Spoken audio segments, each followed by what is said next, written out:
Grim_Reaper91 is now live.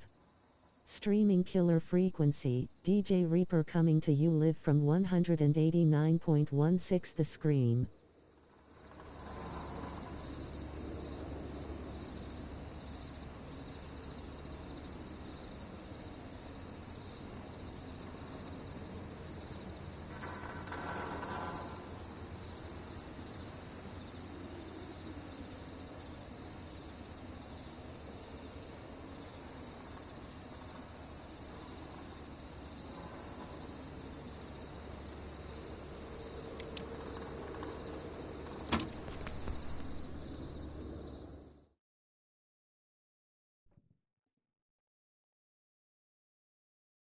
Any TV set here, and there's a set in the boardroom.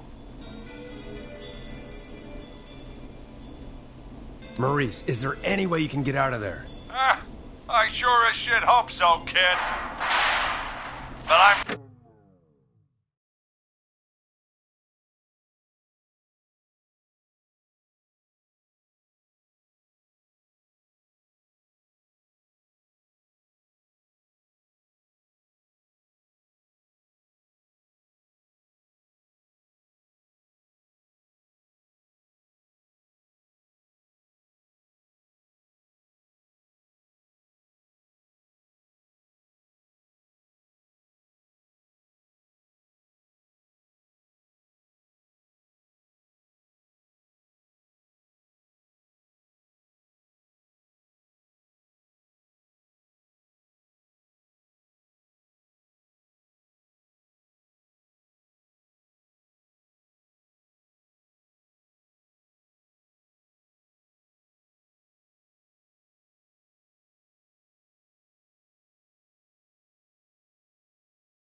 Not sure how I'm going to do it. That crash you heard was him tipping over my filing cabinets. He's blocking the stairs. I'm guessing the stairs are the only way out? That's right. And it would take me a good few minutes to move those cabinets. We need to do something. But what? All we can do from here is... Forrest, I think I've got it. Why don't we call the killer? They'd have a bunch of phones set up across the office, right? In different rooms, with different extensions? So we call one of them. Draw the killer away.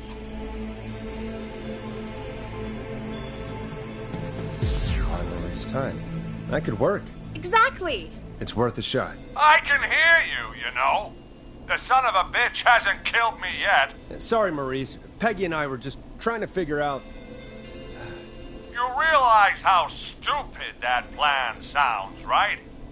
For that to be successful, you're gonna need every phone extension.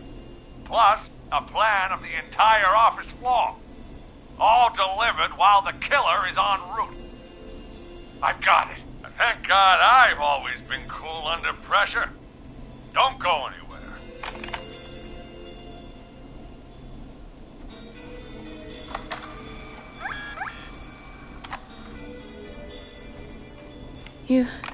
You don't think the killer got him, do you? Mr. Russell. I'm here. Freak's going to be here any second, too. Go check your fax machine. Don't let me down.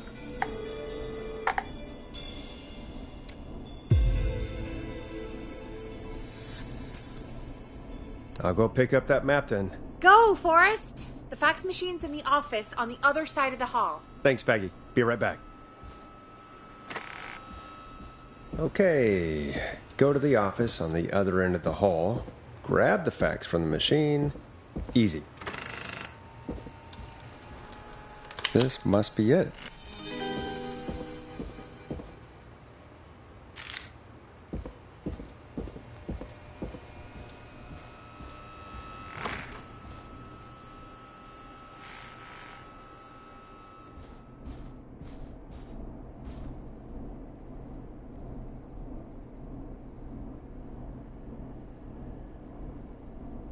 Hey, did you get the fax? I lost it. How did you lose it? The fax machine is just down the hall. Do you, do you think we could get him to send it again? I'm sure he'll be more than accommodating. I like sarcastic Peggy, I have to say. Mr. Russell, you still with us? I am. You get my fax? Can you send it again? Jesus, Nash. Fine. Just hurry. He's getting close. Calm down. I'll be right back. Mr. Russell, you still with us? I am. You get my fax? Can you send it again? Forrest. You're trying to get me killed, aren't you? I hope all your listeners realize that...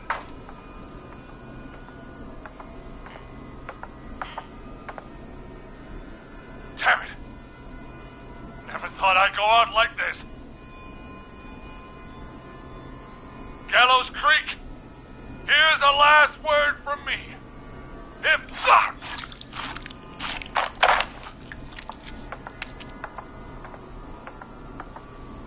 Oh no.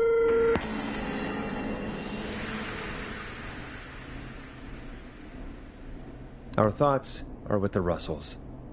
We're sorry for your loss. Poor guy. I mean, he was an ass, but that's no way to go. Let's put on a song. Give us some time to recover. I think that would be for the best, Peggy. Folks, we'll be back soon.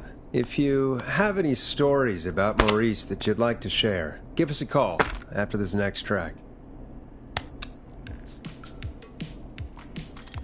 Well, this is gonna be a long night. Oh, really? I feel like it's going pretty quickly to me. I could ask you some questions to speed things along. You're gonna interview me. You sure about that? You're not so scary. Besides, we've been working together like a week now, and you're still all shrouded in mystery. All right, shoot.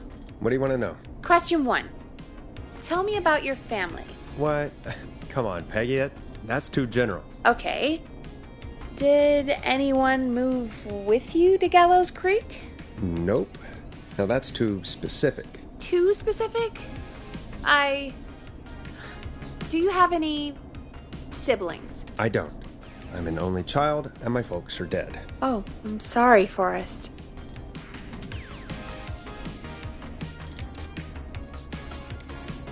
It's okay, Peggy. That's how it goes. Anyway, what about you? Any siblings? Your mom and pop still around? I thought I was asking the questions. You were. I'm just making conversation now. Oh. Well, my folks went the same way as yours. Oh. What happened there? My dad walked out when I was about 13. He'd been a wreck for a while. Then he got himself into a wreck, and, well, that was Dad. Mom didn't take it well. She remarried pretty quick after that. She wanted to forget Dad so bad, she even made me take my stepdad's last name. So I'm Peggy Weaver now. Anyway, Mr. Weaver got sick one day, and my mom didn't last long after he went. I'm sorry to hear that, Peg. Don't call me Peg. Yeah, sorry. I was just trying to be... It's okay, I know. I'm sorry. I'm defensive about that name. Any siblings? Funny you mention that now. No. Not anymore. I had a sister, but I haven't seen her since before my dad. Hold on. Someone just rang the door buzzer. Really? Think someone needs our help? Maybe. You want to go check it out? Me? You sure you don't want to go? No way. I'm locked up tight in here. I'll pass you the key to the stairs. Understood. I'm on it now. The buzzer's on the front door. See you in a bit.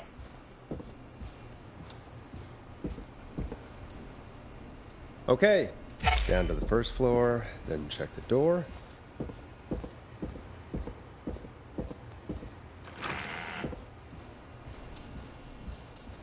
Wow. That was ominous. A tape. Play on air.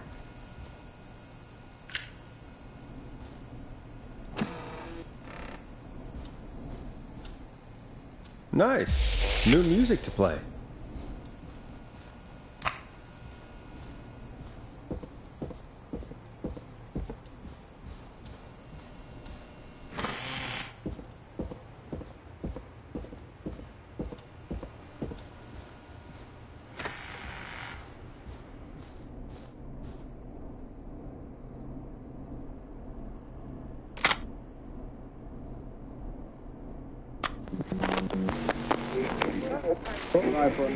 Hello, Gallows Creek. Time to Pay the price.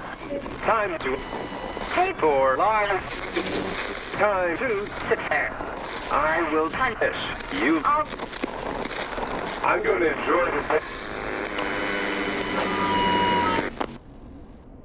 I did not enjoy that. What the hell was that?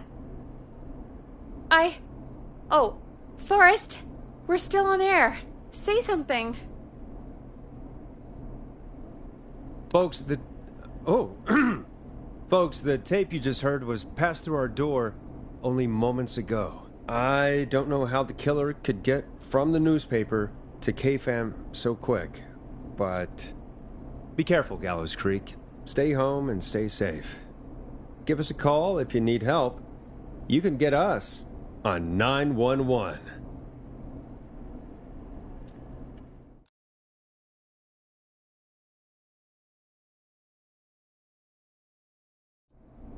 Thank you again, Mrs. Mackenzie, for the helpful tip. The bagger at the grocery store cannot whistle. We'll remove her from the suspect list. Let's go to a break. I need you for a second. All right, folks. We need to take a quick break.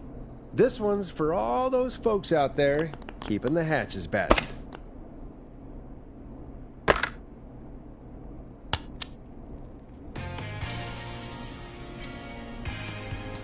All right, Peggy, what's up? I pushed a cassette under my door. Go play it.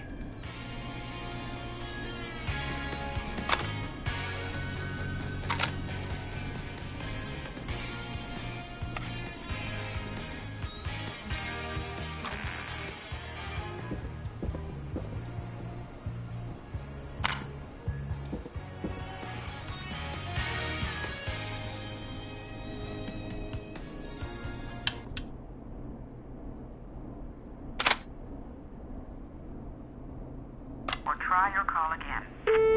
Ugh, straight to voicemail? My God. Are there any professionals at KFAM?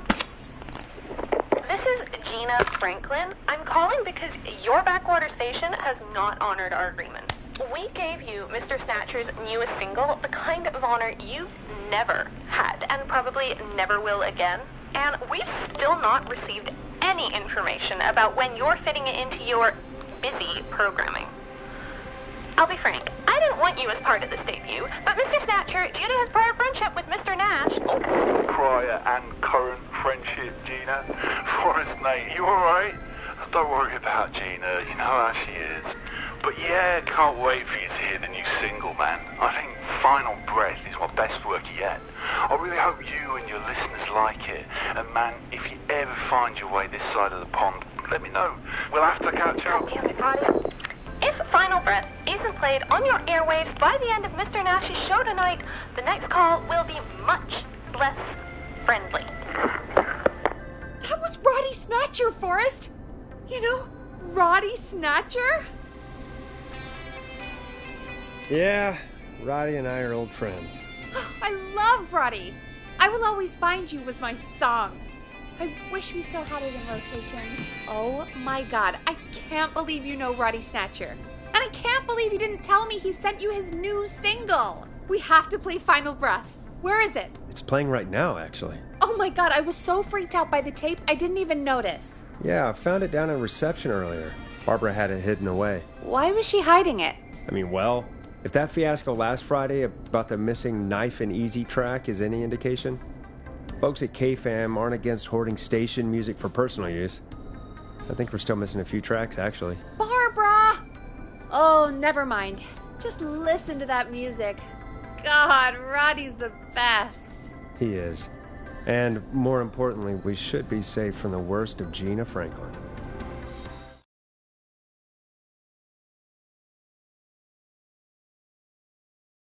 I think that's every time I've seen him live. Peggy, you just talked through the whole song. Oh, whoops.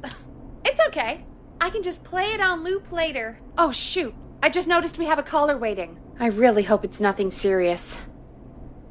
Evening, caller. This is Forrest Nash, host of 189.16, The Scream. And tonight's 911 stand-in. This is Murphy. Hello, Murphy. What have you got for us tonight? Two things, Forrest. First, happy birthday to my son, Fernando. He's 3 today, and man, being his daddy has changed my life. I've learned how to live, how to laugh, and most importantly, how to love. Aw, happy birthday, Fernando. Happy birthday, Fernando. Thanks. And now, my other thing. I'm putting the word out to this so-called killer. You think you're tough, huh? Big man with a big knife, huh? Prove it. Come face me, a true warrior, at the Gallows Waste Disposal Plant. Guess what?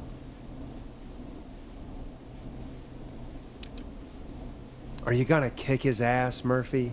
Goddamn right! I'm gonna kick his ass!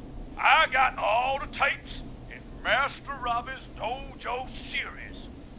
So get ready, Whistling Man. You just let loose the junkyard dog. Oh, no. And there he goes. Ladies and gentlemen, keep your fingers crossed for Murphy as he tries to become our hometown hero. Anyway, we'll be right back after this commercial.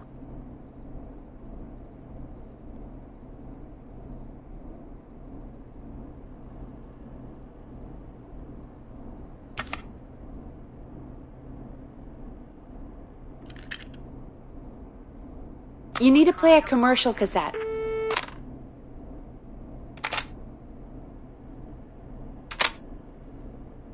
Or try your call again. Ugh, straight to voicemail? My God. Are there any professionals at KFAM?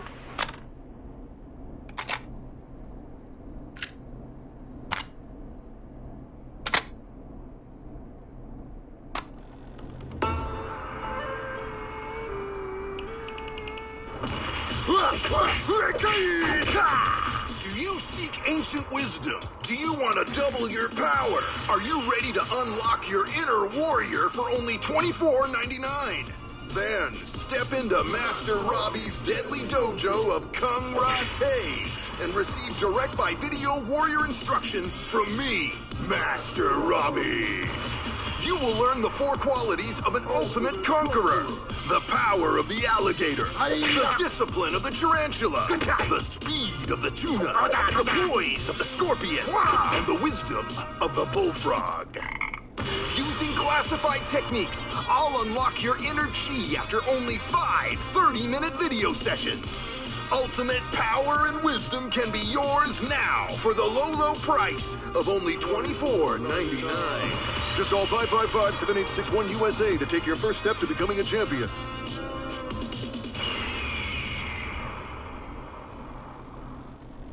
Never forget the element of surprise! If you buy today, you'll receive 2 additional VHS tapes. The Tornado Technique and Karate Lovemaking. Call today!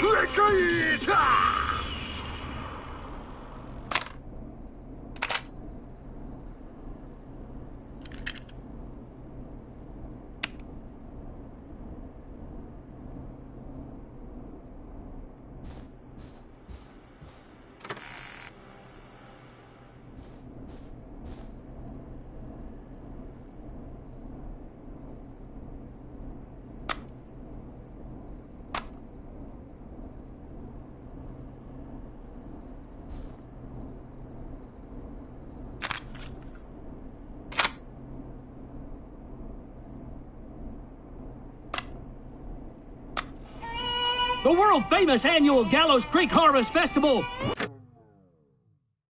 is back! We got it all out on Giblet Field. We got the Little Miss Harvest Pageant, Princess Harvest Pageant, Harvest Queen Pageant, Cotton Candy, Corn Dogs, Cornhole, Corn on the Cob, Crokinole, Country Music, Can Jam, Jams, Jellies, Jamborees, Juggling, Roller Rickies, Roller Disco Lessons, Praying. We got baby crawling, balloon popping, balloons for sale, beard contest, horseshoes, hayride, hay toss, hey you there, safe donkeys and ponies, apple bobbing, firearm, fireworks, funnel cakes, fried dough, seed spitting, sand licking, cracker cramming, and cat shop. And fake tattoo, face painting, puppets, petting zoo, amazing maze, square dancing, story swapping, spelling bee, quilting bee, and sewing circle, pie eating, lawnmower racing, hot dog eating contest, flower contest, and of course our famous gourd measure-off. The festival is brought to you by Mayor Linda Cartwright, sponsored by Gallows & Sons Factory, and dedicated to the memory of Garrett Miley, tragically taken from us last festival. We got a caller. You know what to do.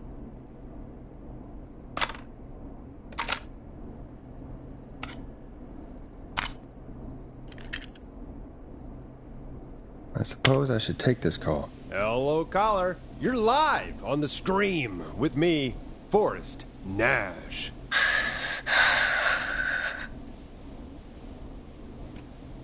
Who's there? Who is this?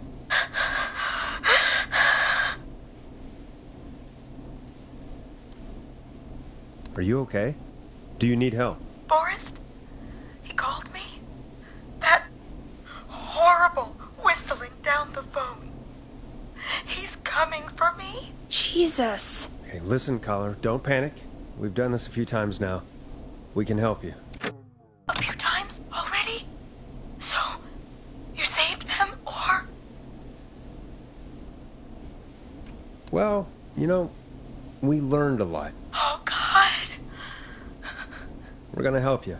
Can you tell me your name, caller? I'm Dr. Sullivan. Virginia. Sorry. Take some deep breaths, Virginia. You're gonna be okay. Please don't let me die. I won't. Just calm down. Tell me where you are right now. What's your address? Oh, God.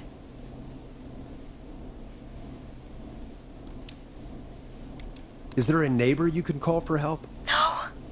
Everyone's away tonight. There's just a fraternity down the street. You live by a frat house. Yes, they're having a party. That takeout coming in all night. Lawn covered in beer cans.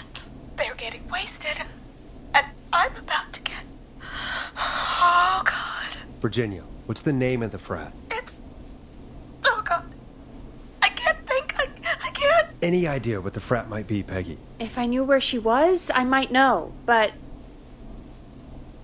Wait, the takeout! If we can get takeout to the frat, we can get a message to them to go and help. Virginia, who did they order takeout from? I don't know.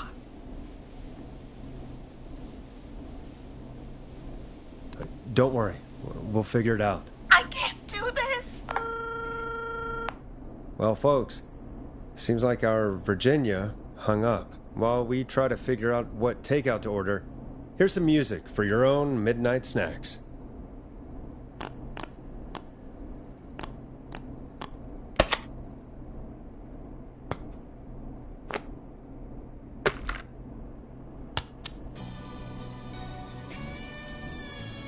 Peggy, what places do takeout in Gallows Creek? Off the top of my head? Well... There's the barbecue place, Grilling Spree, and you can order from Chalupa Cabras. Oh, and of course we have Ponte's Pizza. That's it, I think. All right. We'll call each place and ask who they deliver to tonight. That's not going to work. Takeout client privilege. What? There was a lot of competition back in the day. Things got ugly. It's a long story, but what we can do is this. We figure out where the frat boys order from, call the takeout pretending to be from the frat, place an order, and include a note asking them to call the station. There's no other way, is there? Not that I can see. Well, let's not waste any time then. That's the spirit. You got any suggestions on where to look? Check the offices for anything food related, and maybe the kitchen downstairs. You'll need a key for that. I'll just slide it under my door now. Thanks, Peggy. God, where to start? What would make me order from somewhere if I were a partying frat boy? We have a food critic, right? Chad or Brad or... I'll just have to look around.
Rooting through trash.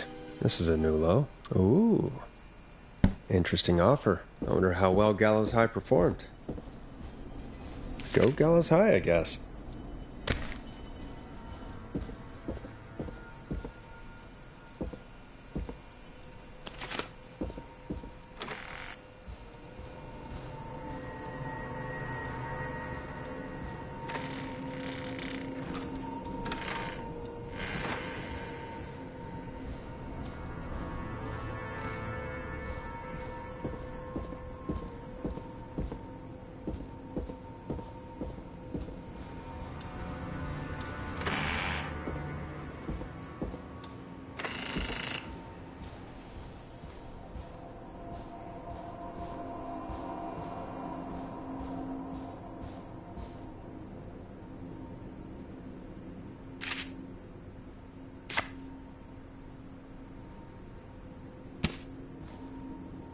Promotion, huh? Chalupa Cabra.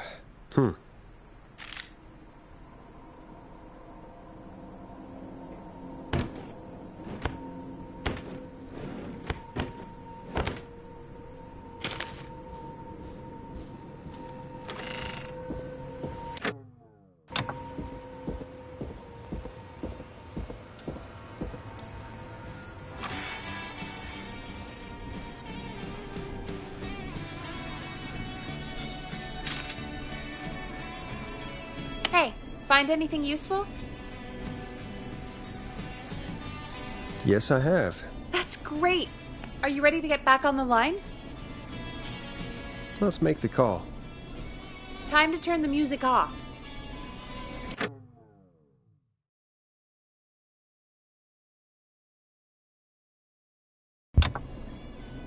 Okay, Forrest, what'll it be? Call Grilling Spree. Okay. The Grill Reaper is on the line. You're through to Grilling Spree. We've got barbecue you'll die for. Fratman calling. We're in major need of foods for dudes. Can I just have your order? I want ribs, big ribs, for my frat house brothers. Right. And where'd you want that delivered? Same place as before, you know. The frat house. Same address? Alright. We'll get it to you soon. Oh, and one more thing. Can you add a note to the order that says to call K-Fam? A note? Okay. You better tip for this. And now we wait. We should put a song on. Agreed. This one goes out to our delivery workers.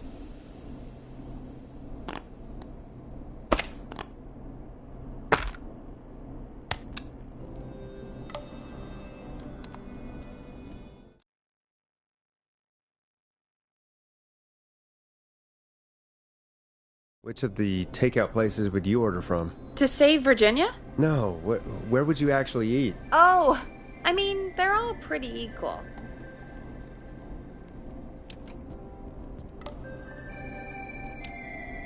Sure, but if you had to pick one. All right. Not Ponty. He's not Ponty. Right. So, between Grilling Spree and Chalupa Cabras. I mean, it depends. Do I want a plate full of meat? Or do I want really, really good nachos? It can change depending on the day, you know? Yeah, fair enough. Maybe I... Hold that thought, Forrest. We've got a call coming in.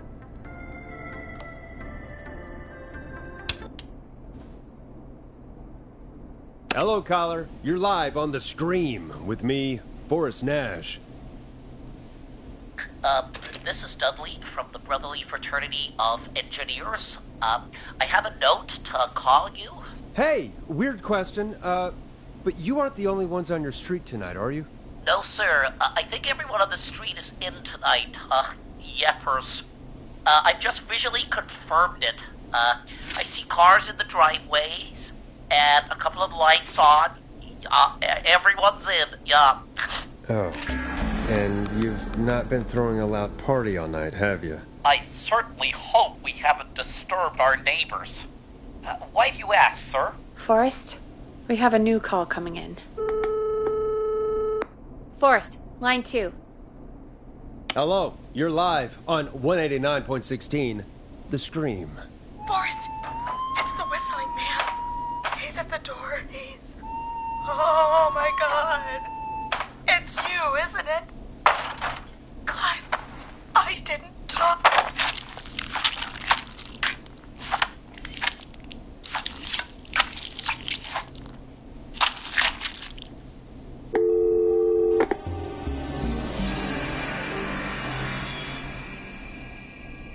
Oh, dear God. Poor Virginia. You did your best, Forrest. To everyone listening, I know things look bad, but please don't lose faith. We will stop this whistling man. And I think Virginia may have just given us the clue we need. What was that about Clive I didn't talk? Do you know what she meant? There's a janitor here at the station named Clive. But your guess is as good as mine. All right, folks. Seems we may have a lead. If any of you know a suspicious Clive, then please call in. It could save lives. In the meantime, looks like we have another caller.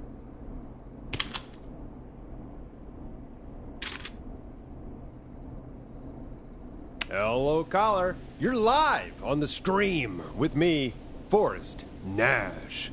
It's great to speak with you, Forrest. As a local small business owner, I find this all horrifying. A killer roaming the streets of our fair town? Ooh, terrible. I hear you there. It's a scary time for everyone in Gallows Creek. How are you holding up? You somewhere safe tonight? Yes, Forrest, I am. I'm here at work in my small business. It's a safe, family-friendly place.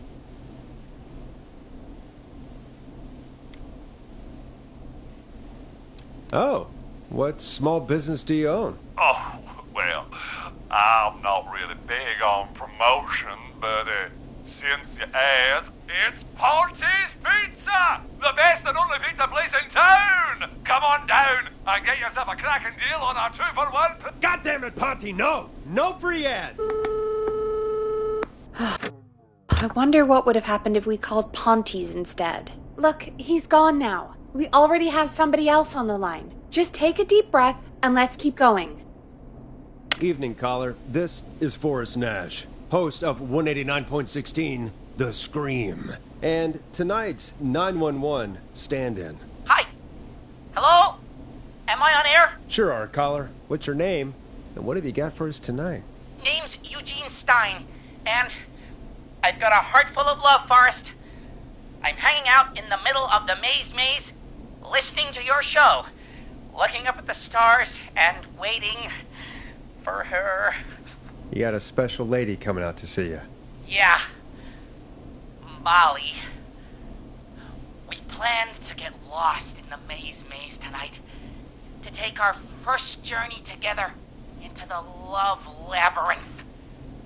That's why I'm calling, actually. I thought she'd be here an hour ago.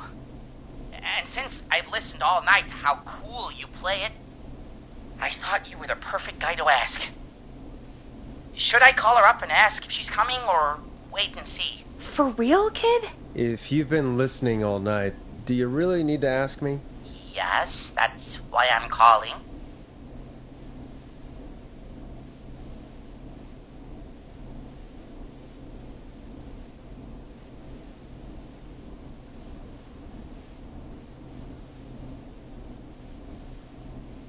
Eugene, you really need to go home to your parents. My parents are dead, actually. But, Oh, jeez. yeah, I guess it's not the night. Hang on. I hear some rustling. I guess she came after all. Molly! I'm in the middle! It'll take a little while to get here, but, thanks again, Forrest. It's been good talking. Bingo. Here's what I was looking for. Wait a second. Molly can't whistle. No, this is supposed to be the best night of my life! Not the worst. Stay calm, Eugene. We'll get you out of this. Carm! Listen, Eugene, breathe, hide, and call back in a minute. We'll get you out. I'll do it for Molly. But please, hurry. Well, listeners, while Peggy and I deliberate, here's a track for all you lovers out there.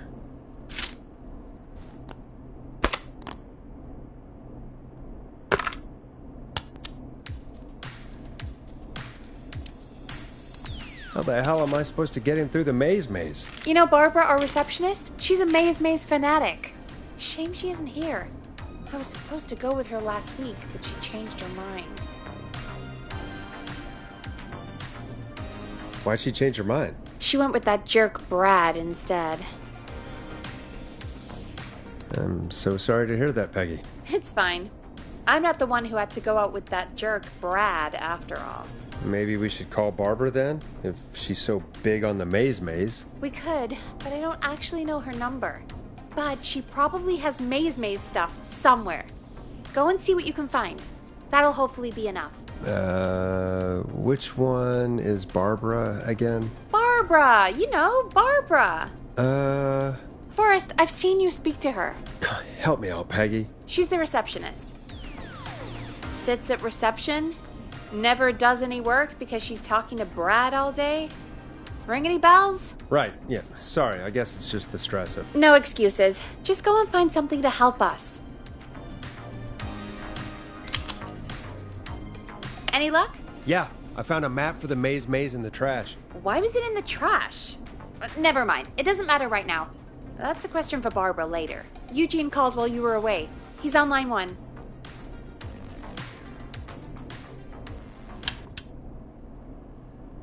Welcome back to 189.16 The Scream. I hope you lovers like that track. And I hope we can help our lover in the maze. Eugene, you're back on air. I'm lost, Forrest. I just ran and I don't know where I am. I'm at a crossroad, facing a tractor statue. There are hay bales painted gold on my right.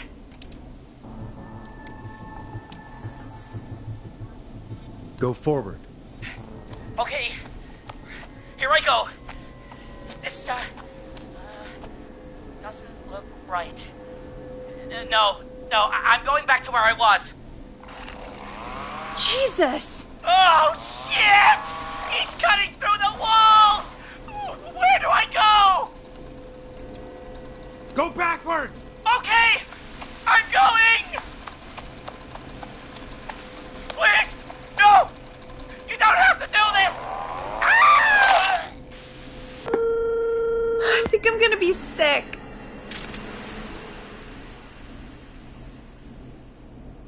Poor kid. I mean, he shouldn't have been out, but still. What makes someone do that to a kid? By the way, why do you think Molly missed their date? Do you think she's okay? Unfortunately for Eugene, I think she probably never left home.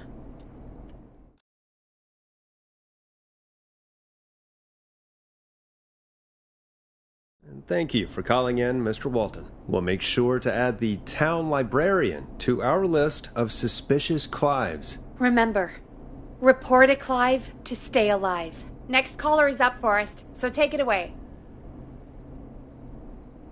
Caller, you're through to Forrest Nash on 189.16 The Scream.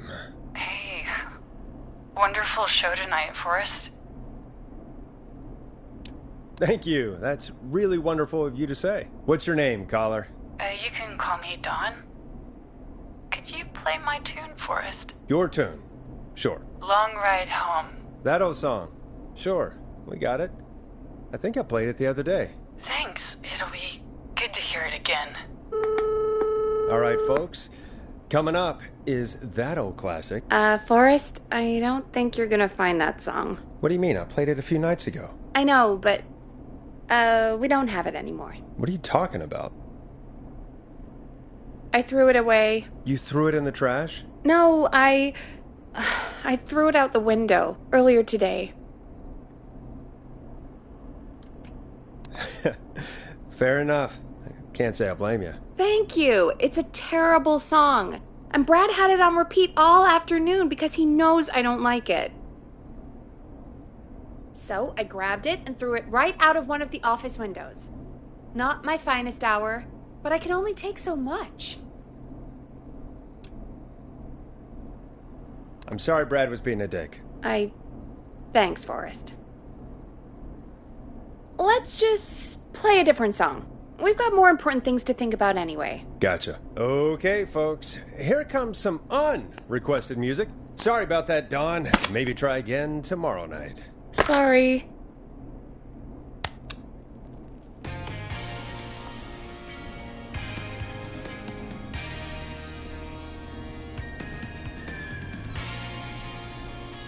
Of all the songs to request, why'd it have to be that one? Gee, Peggy, what did the barn finds ever do to you? Wrote that song, for one. It gets real old when you're forced to listen to it on repeat for years. Why couldn't they just request Roddy? Oh, Forrest, scrap the song. We have another caller. Sorry to cut the music short, folks. Callers take priority tonight. Welcome to 189.16 The Scream. This is Forrest Nat. Forrest. Oh, thank God. It's me again. Murphy. Talk to me, Murphy. What's wrong? Oh, the killer got me, man. Why did I ever trust a guy named Master Robbie? That's not important right now. Just tell me what happened. Goddamn piece of... It came to the gallows waste disposal plant.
weight on me, man. Carry me inside and lock me in a dumpster. I got a flashlight, but... Oh, goddamn. I smell smoke. I think he started a fire. Hold on, Murphy. We'll call for help right now. You gotta hurry, man. I need someone here now, or I'm gonna die. Peggy, get the fire department on the line. On it.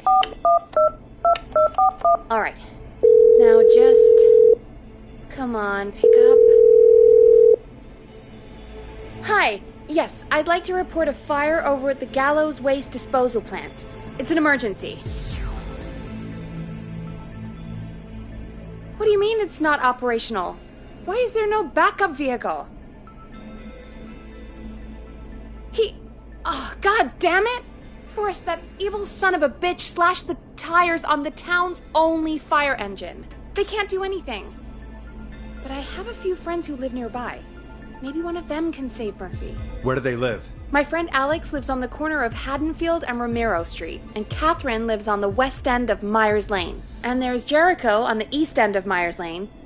But he's... old. Really old. Okay, I'll check the map, see who would be best to do this. All right, Forrest, who should I call? Who can help Murphy?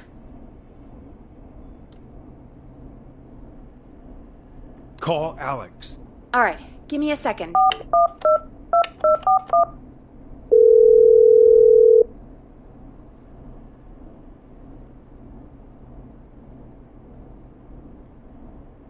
They're on the way. They'll call from the plant. You can direct them from there. Well, let's hope they get there in time.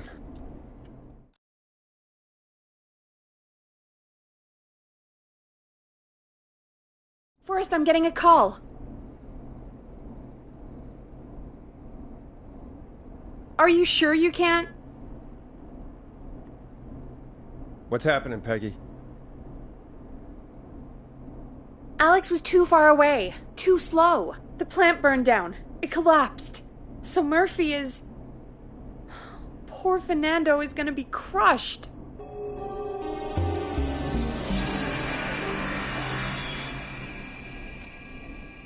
His father died a hero. He was just trying to protect the town. That's actually pretty nice, Forrest. Murphy, I promise we will stop this. For you and for Fernando. Peggy, it's going to be our... Forrest, we have another caller. Let's not waste time. All right, folks. Another of our good citizens is on the line. Let's see what they have to say.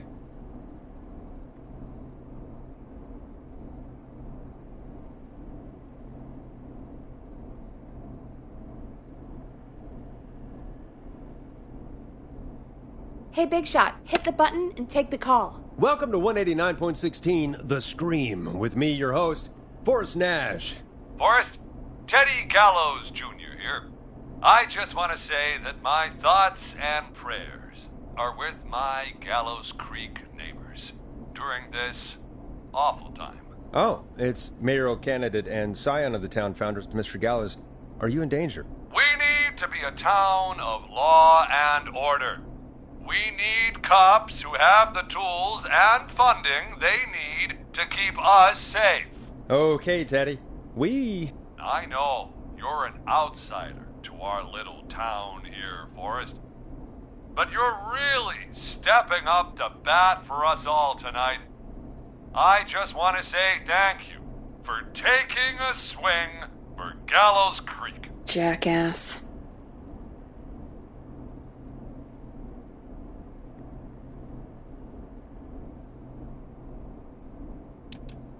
I want to make sure I get this out on air to all of Gallows Creek.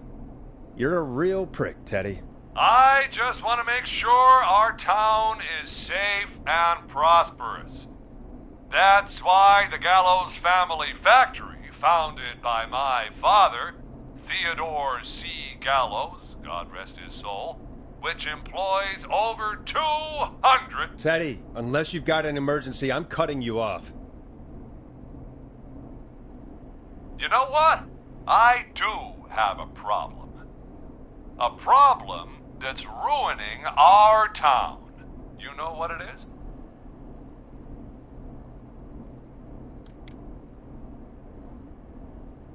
Yeah, how about the goddamn serial killer? The problem is that woman, our current mayor, Linda Cartwright. Oh, here we go. She just isn't one of us. Linda Cartwright is un-American, unstable, and... You're not better than anyone, Teddy. Just because you inherited half the town.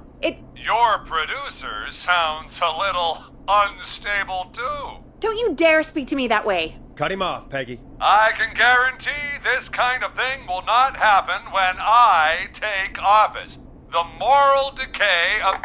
And that's enough of Teddy Gallows Jr. for one lifetime. I always feel disgusting after hearing him talk. Just play an ad for us?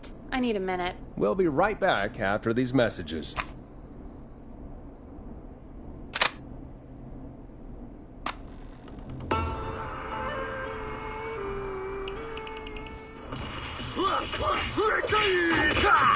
Do you seek ancient wisdom? Do you want to double your power? Are you ready to unlock your inner warrior for only $24.99?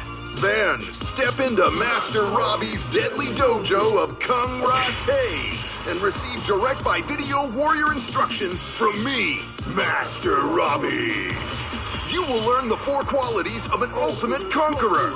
The power of the alligator, the discipline of the tarantula, the speed of the tuna, the poise of the scorpion, and the wisdom of the bullfrog. Using classified techniques, I'll unlock your inner chi after only 5 30-minute video sessions.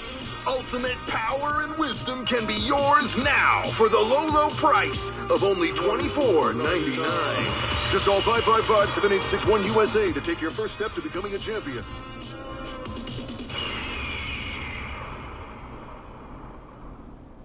Never forget the element of surprise! If you buy today, you'll receive 2 additional VHS tapes. The Tornado Technique and Karate Lovemaking. Call today! Jesus, you know, after what happened with Murphy, I think... Yeah, we should take that out of rotation. Kind of a shame, though. It is pretty fun. Yeah, I bet karate lovemaking sure is something.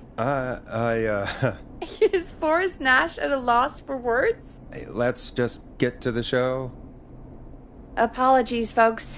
We must have left that tape in rotation by accident. I think it's fair to say that's one deal you can skip. But what you can't skip is what our next caller has to say. Caller on line 1. Hello, caller. You're live on the stream with me, Forrest Nash.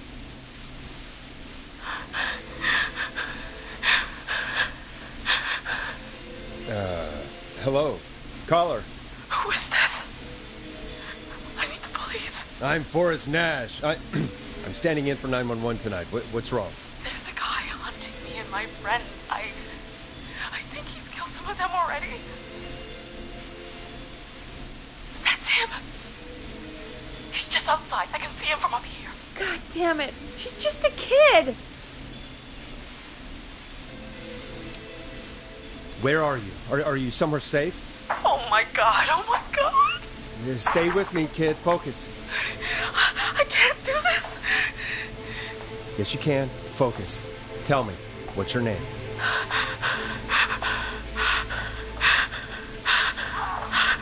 Sweetie, you can do it. What's your name? Carrie. Good. Carrie, listen to me. We're gonna get you out of there, all right? Now, where are you? The old murder house. Upstairs. I'm at the end of a hall. There's a bathroom, a couple bedrooms, a closet. Oh, he's coming. Where should I go? Go to the closet. Okay, I'll...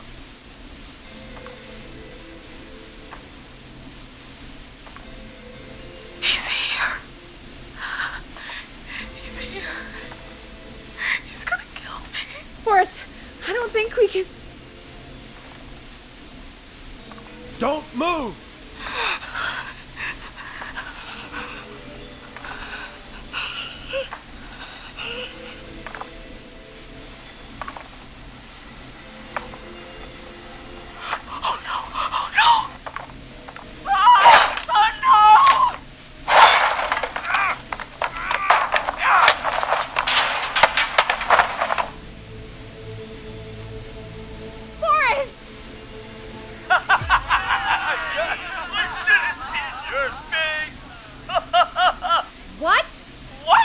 What? Are you kidding me? Okay, what the hell is going on here? Oh, who's on the phone, Carrie? The cops? It's just a joke, jeez. Wait, isn't that... Jimmy, that wasn't funny, you sicko! Of course I called the cops, but some guy just answered instead. What guy? Forrest Nash. What the hell are you all doing? It's prank night, old man. We're just having fun. That's the kid! The kid who called in earlier pretending to be the whistling man. That's it. I'm out of here. You know he's really out there tonight, Jimmy, right? Yeah, right. It's just whistling night, man. That little idiot. Whistling night? It's a stupid tradition. Especially stupid since that one kid died back in... Would you take off that stupid mask? It is hard to breathe. Who's under there anyway? Is that you, Seth? Idiot! Seth is right next to you. That's, wait. Oh no. Who are you? Oh no, man!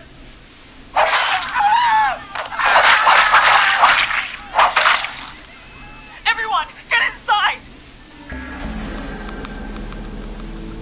This better not be a prank. You two, barricade the door. Scott, Heather, you barricade the back. As long as he's out there and we're in here, we're safe, right? You bought time, but not much. Forrest, we have to... Heather, I already called the cops. Forrest picked up. He's the best we're gonna get. Who is with you, Carrie? My friend, we drove out to the old murder house and... Oh, of course! The van! Who's got the keys? Jimmy had them. Jimmy.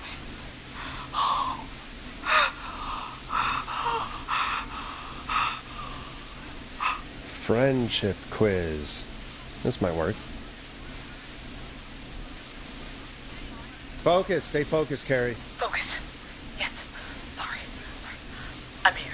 We'll figure something out. Between all of you, there's gotta be a way to beat this. Just sit tight, okay? Heather, shut up. If we do that, we're gonna get killed. If only Jeannie were here. Jeannie? Jeannie McPherson? Our intern, Jeannie? Yes. She's my best friend and the smartest one out of all of us. She stayed in tonight. Forrest, listen. We'll see what we can come up with, and, What? Scott, you're not any good at...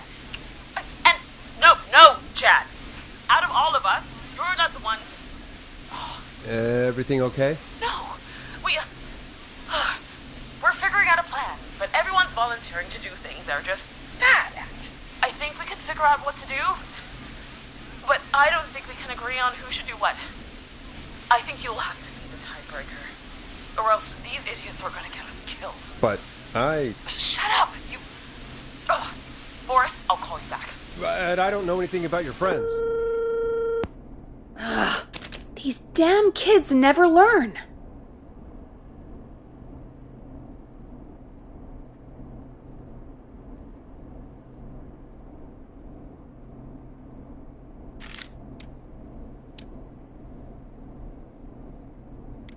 Breathe, Peggy. It's okay. They do this kind of thing every year, Forrest. People get hurt. All right, folks. We're gonna work out a way to save Carrie and her friends. This next one goes out to all the trapped kids out there.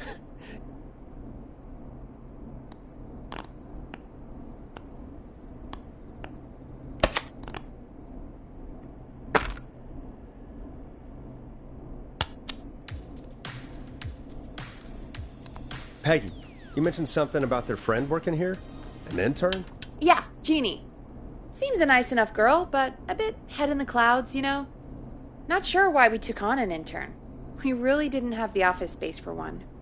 Poor thing got tucked away in a dark corner somewhere downstairs, I heard. All right, I'll go see if I can find her desk. Hopefully she has something we can use.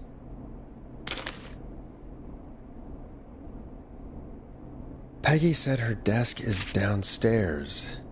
Hey, you find anything that'll help us out? Yeah, I found a friendship quiz with all these kids on it. If you think that'll help, then good enough. Carrie's on line 1. Whenever you're ready. This is Forrest Nash, back again with an unlucky caller on this unlucky night. Carrie, are you there? Yes, we've got a plan, but we can't agree on who should do what. You want me to be the tiebreaker? Exactly. I'm ready. What's the first step? Okay, first things first. We'll need a spotter, someone who can keep an eye on the killer. We'll need someone on the roof. It's gonna be a hard climb. We're deciding between Heather, Kyle, and Hot David. Kyle's my pick. Quit whining about your inner ears, Kyle. You got what you wanted. Part 2. The Whistling Man padlocked the gate back to the road. Before we drive out of here, we need someone to pick the lock. Seth, Jennifer, and Scott all want to do it.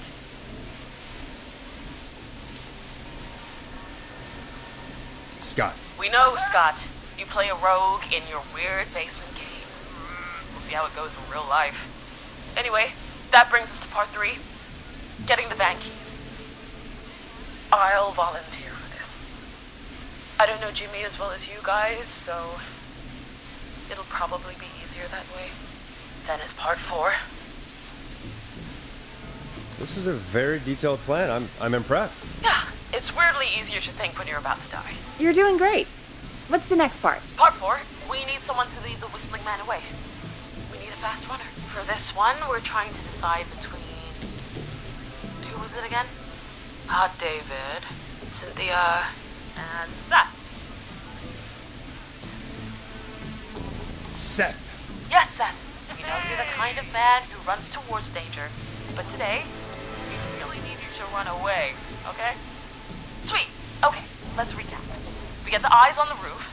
A runner distracts the killer while we grab the van keys and pick the lock on the gate.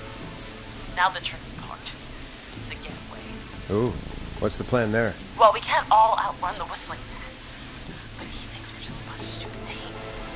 So, let's use that against him. Part 5. We trick the killer into a trap. Someone can pretend to be injured. Who would make the most believable lead? Who you got? We got Lisa, Tammy, and Cynthia. Cynthia. Right, Cynthia. Will do. That should take care of the killer. And then it's time to get out of here. Finally, part 6. We need someone who can drive us through the woods and back to Gallows Creek alive. Who's our getaway driver? Should it be... Who have we got? Chad, Jennifer, Tammy, whatever. Forrest, you know what to do. Tammy. I know we all loved watching American Skid. Yes, yeah. Just do what they did in the movie. Thanks, Forrest. We'll just take a few seconds for ourselves, and then it's go time. Sounds good. Talk to you in a sec. Good luck, Carrie. That actually sounded like a pretty good plan. Impressive as hell, right? Damn straight.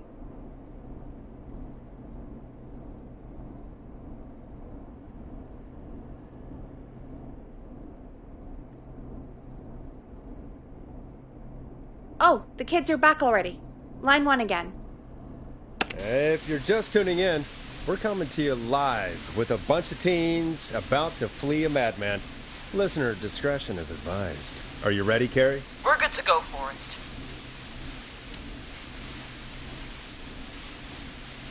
Alrighty then. Hit it. You got this. Here we go, everyone. Spotter, to the roof. Whoa, careful. All right, runner. Get ready. Wait for the spotter's signal. Spotter says go.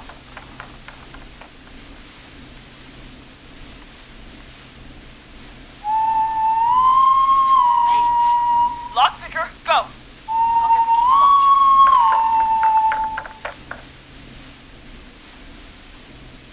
Jimmy.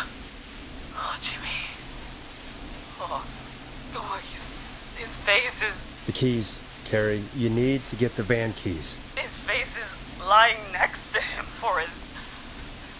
God. Oh, God. Focus. Breathe. Right. The van keys. Oh, Jesus! The Whistling Man got the runner! Where's the key? Got him!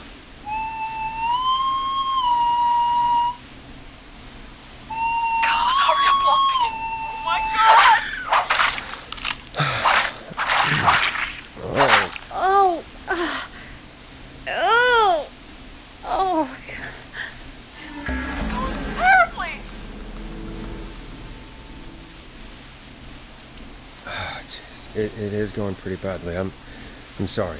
I knew they would get themselves killed.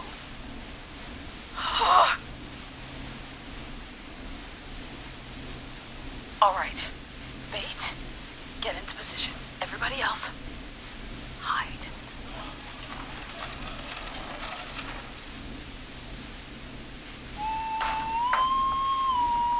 Okay, performer. Now, act like your life depends on it. Oh. There he is. He's buying it.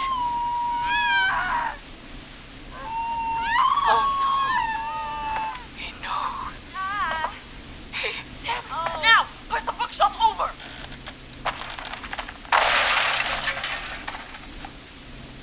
Oh my god, they both went through the floor. Spotter! You need to climb down now. We gotta go.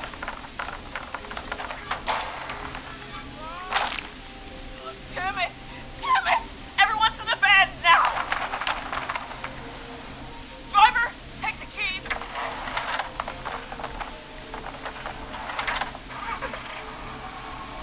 Goddamn gate is locked. We're gonna have to ram it.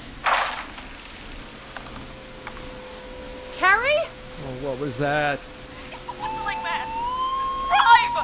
Now! Hold on!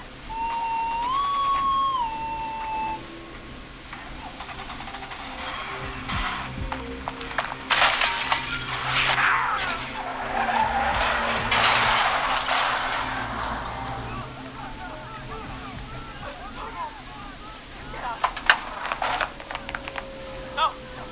Go!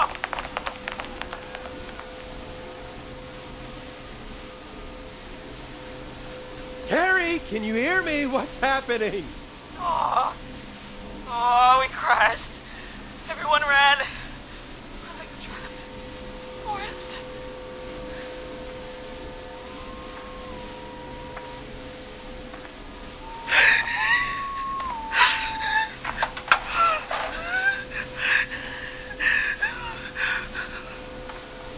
Please, no! No!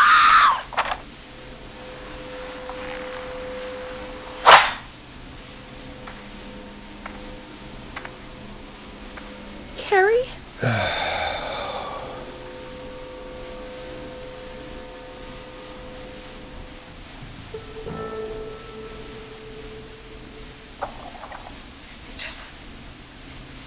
He just stared at me. Carrie! Carrie? He just stared at me and got my leg out. I don't understand. Thank God you're okay. Can you get somewhere safe? I can make it home. Thank you both for helping. If you hadn't, I guess the plan was just... I'm sorry about your friends, Carrie. Thanks. I need to get home.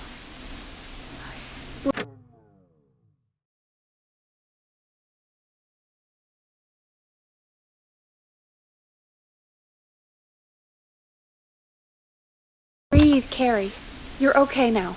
I'll call you when I'm somewhere safe. Talk to you then. Folks, that was a lot. Our thoughts go out to the parents whose kids won't make it home tonight. For any kids listening in, please stay inside and stay safe. And parents, hug your kids extra tight tonight. Here's a song for the girl walking home in the dark.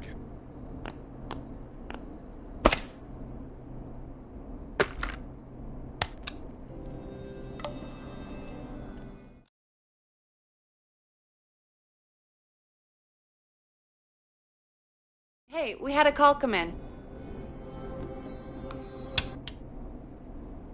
Forrest Nash here. Listeners, we've got another caller live on 189.16, The Scream. What's on your mind, caller? Hey, Forrest. I just wanted to phone in and say that I think I speak for everyone when I say that you're providing a real service for Gallows Creek tonight. It's cool what you're doing, man. Well, I'm just doing my job, friend. Anyway, tell me about yourself. What's your name? Are you keeping safe tonight? Yeah, man, I'm good, thanks. I'm at my roller rink, trying to get everything ready for the Harvest Festival tomorrow. I had a guy from Starling Security here earlier installing the Starling 4000 system, so I'm a little behind. As for my name, my friends call me Roller Ricky, and I now consider you a friend, my man. We're friends now, huh? Well, that's kind of you to say. Thanks. Yeah, man. Sounds like roller skating is more than just a job to you. So is this vocational? I wasn't always Roller Ricky. Once upon a time, believe it or not, I used to go by just Ricky. Yeah, back then, things were pretty rough. I used to roll with a bad crowd. Not all bad, but there was one guy. Anyway, some bad stuff went down. I harbored a lot of guilt for a long time and turned to the bottle. I didn't really talk about it or even know how to talk. It's just how it was. That bottle took the best years of my life. Or so I thought. It's never too late, Roller Ricky. How did you turn things around? I joined a support group. I opened up about my problems. Sharing that burden just took so much weight off. It's a long story from there, but I found roller disco. I learned how to have fun again, cutting loose and making shapes. Now whenever I get down, I get down. I'm finally free from it all, man. It's important just to talk to somebody. That's the first step. Ain't that right, Max? Aw, hello, Max. Welcome to the show, Max. Max is my emotional support dog. He's a rescue dog, but I always say he's the one that rescued me. He's the best dog a guy could ask for. Of course, the first thing I did was teach him how to skate. He's better than me now, a real pro. Max can skate? Yeah, man. At first they said it couldn't be done, and then they said it shouldn't be done. But Maxie loves the rink, man. Is that another train, Maxie? Maxie loves trains, man. He's even got that special howl to greet them. It sounds like you two make a great pair. Maxie appreciates all the positivity you're throwing out, my man. You know, I'm actually hosting free skating lessons tomorrow at the festival. I think it's a great opportunity to give back to the community. Man, all this talk of skating's got me itching for a boogie. Before I switch my radio off for the night, could I request a song for us? Something I can groove to, you know, something funky. It'll be me and Maxie's final boogie breakdown tonight. Then I think we'll take it down a level. I can do that. Thanks again for calling. You and Max, be safe now, okay?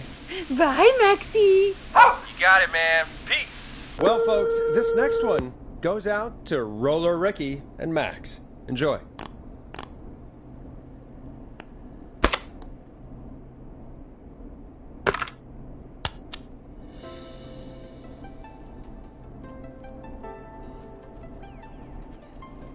I really needed that call, you know, after everything. Yeah, I get that. He talked a bit much for my taste, but it is inspiring to hear somebody come back from the brink like that. Yeah, that's what I meant. You were thinking about Max on skates, weren't you? Well, would you look at that? Another caller on the line. What are the odds? Better take it.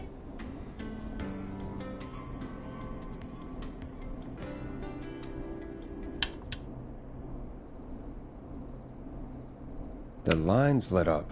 I need to take the call. Welcome back to 189.16, The Scream. This is Forrest Nash. How are you tonight, caller? I'm doing okay. I made it home safe. Gary! Hey, I just wanted to thank you for doing what you could earlier. You know, even though not everybody made it, and, I don't know. Hey, it's okay. You were so brave earlier. You're safe now. I wanted to ask you why he didn't... Why am I... Why what, Carrie? Why did he spare me? After what he did, why let me go?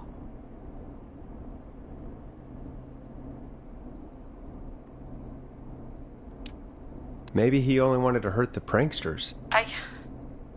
Maybe. Did he just think everyone was making fun of him? Did he always hate these hazing rituals? I mean, if he did, why wait all these years to... Why do this now? These stupid hazing nights have to stop. Carrie, you did so well tonight. Stay safe and rest. Help is coming to Gallows Creek. We just need to hold on. Thanks, Peggy. Hey, Forrest? Could I request a song? Of course, Carrie. What song? Any song by Blast Processor. And thank you. This next one goes out to Carrie.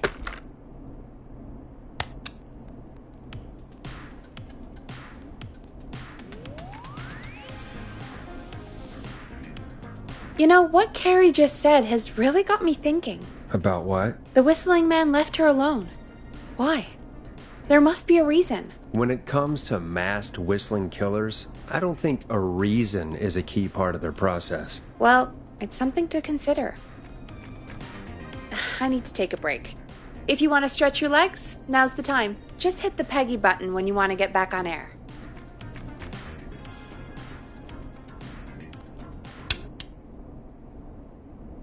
Let's get going, Peggy.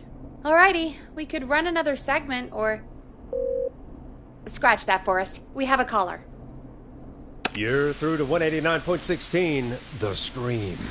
What's your emergency? Hello again, Forrest. Oh, that call with the teens was awful, those poor kids. Still, I'm glad the girl didn't get hurt. Thanks for your concern. Are you in trouble? What's on your mind? I wanted to ask you again to play my song, Forrest. You said you were going to play it, but you didn't. Your name was Dawn, right? What, Peggy? Yes. Oh, well remembered. My name is Dawn, and I wanted to ask you again to play my tune, Forrest. Long Ride Home? You know, the one that Peggy said she threw outside the window?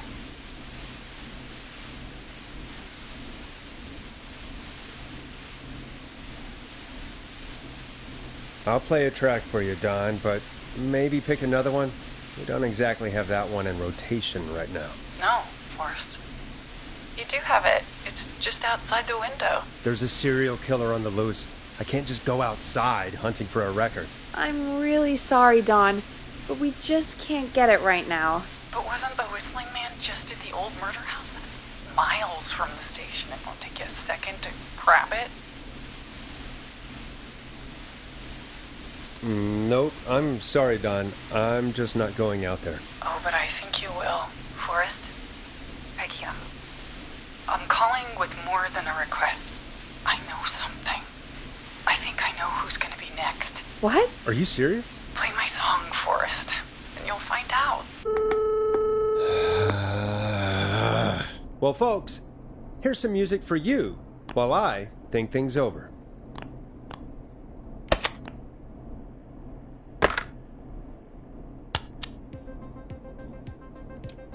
Is she serious, Peggy? She's serious about hearing that song, that's for sure. Peggy, I mean, is she serious about... I don't know, Forrest, but we don't really have a choice, do we? If she's telling the truth... All right, I'll do it. You're a good man, Forrest. I'll slide you the key to the fire door. Wait. Our fire door has to be unlocked? Yeah, it...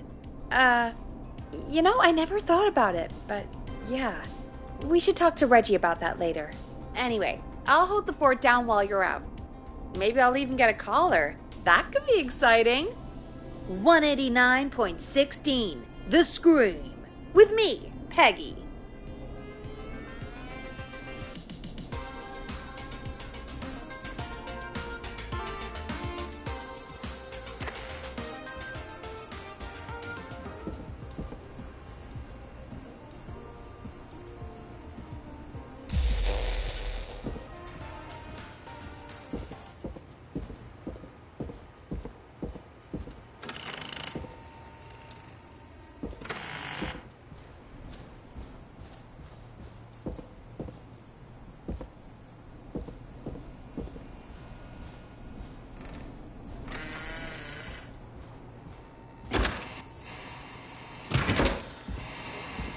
You know, I hope she'll be happy when I'm brutally murdered by the Whistling Man.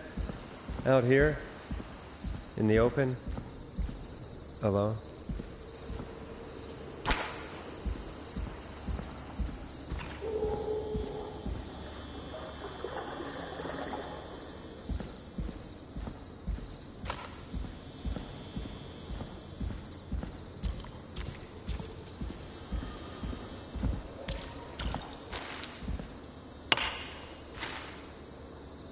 Here it is. Long Ride Home.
Bingo!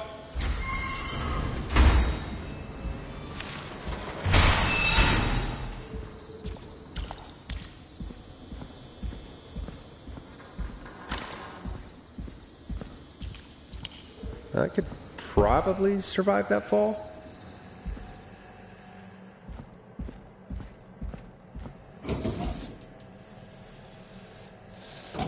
Looks like the janitor's closet. What did Peggy say his name was? Clive? Huh. There's a key. I'll just take that. Might be important. What the hell? Peggy is not going to believe this.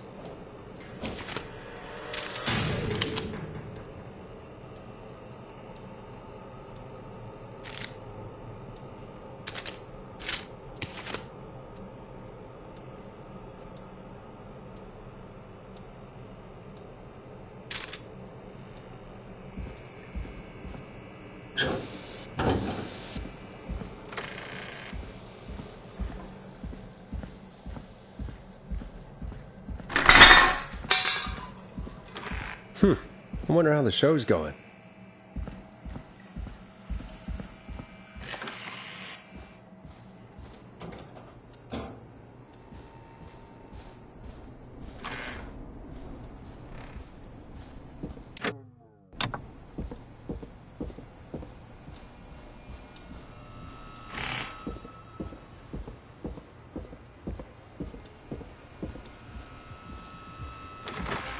Isn't that such a good song, folks? And now for... Jesus, Forrest, you've been gone for ages. I thought something had happened. Something did happen. Clive the janitor might be Clive the murderer. What? I'll start from the beginning. The fire door locked behind me, so...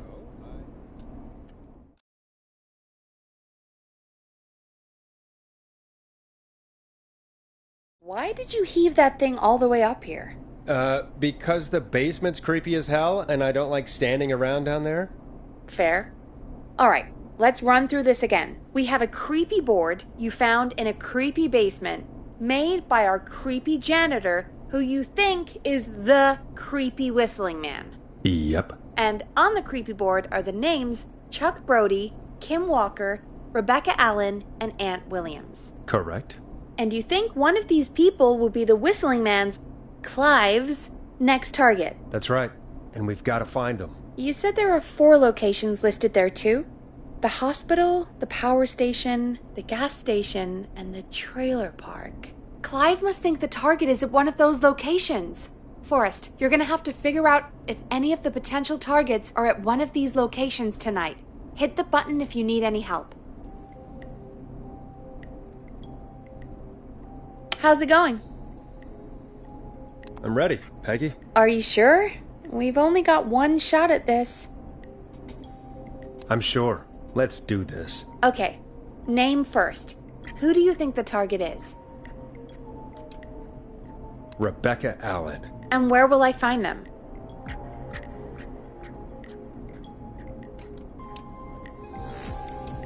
The trailer park? Okay, I'm dialing. One moment.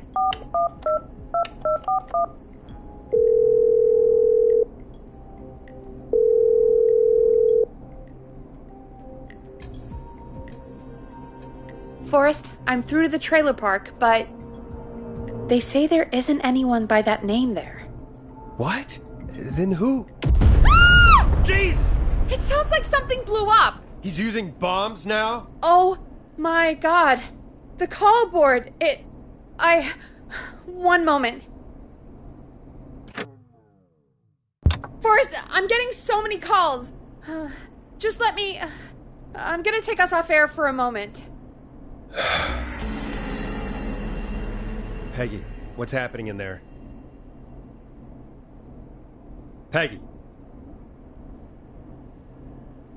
I'm back. He blew up the gas station, Forrest. Okay. I spoke to the fire department and the hospital. The fire department is useless now, as you know.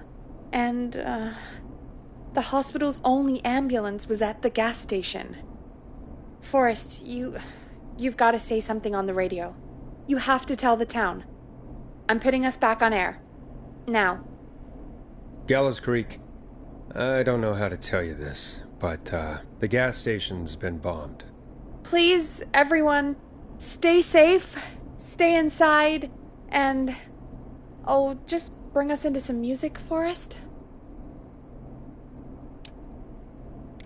Here's some music while we regroup here on KFAM 189.16, The Stream.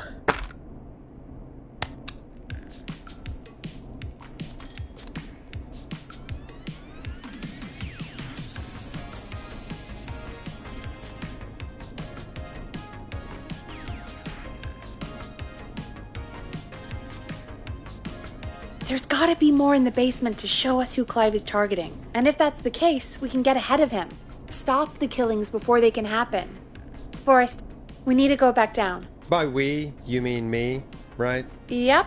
Like I said, I need to handle all these calls. Maybe start with that creepy mannequin room you mentioned before. I still have a lot of questions about those, by the way. Me too.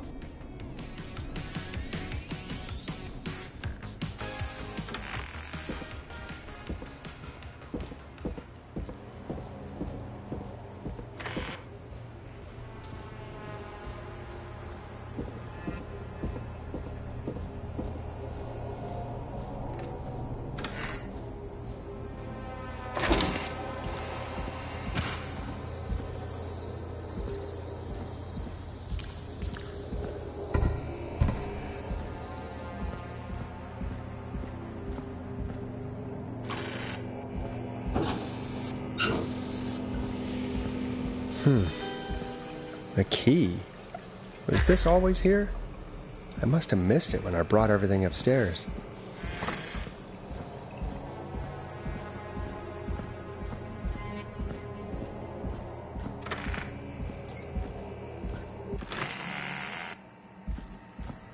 Hey, Forrest!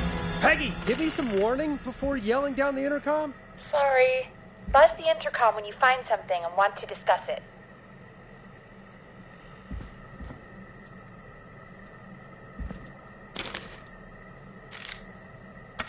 Peggy, I've found a tape and a map down here. A map of what? Looks like it might be to somewhere in this storage area. Weird.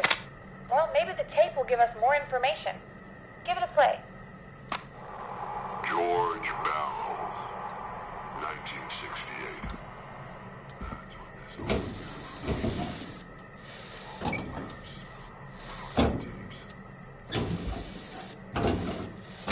Wait, George Barrow? We all heard that he drowned after a night out drinking. Was it actually Clive? Has Clive really been the whistling man for that long? He says I need to follow the maps and find the tapes. I guess that's what this map is about. I think we need to see what else is hidden down here. Be careful, Forrest. Keep looking. Buzz the intercom when you found something.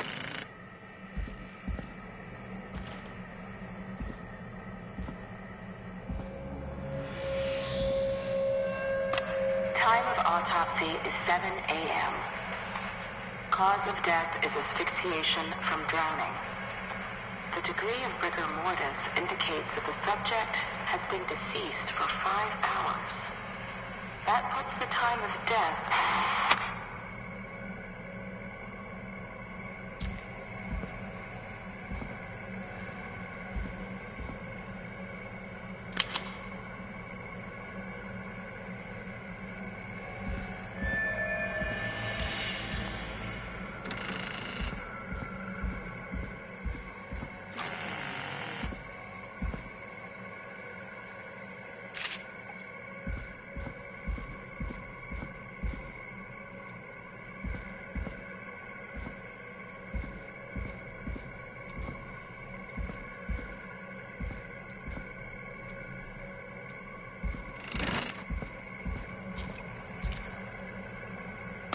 Time of autopsy is 7...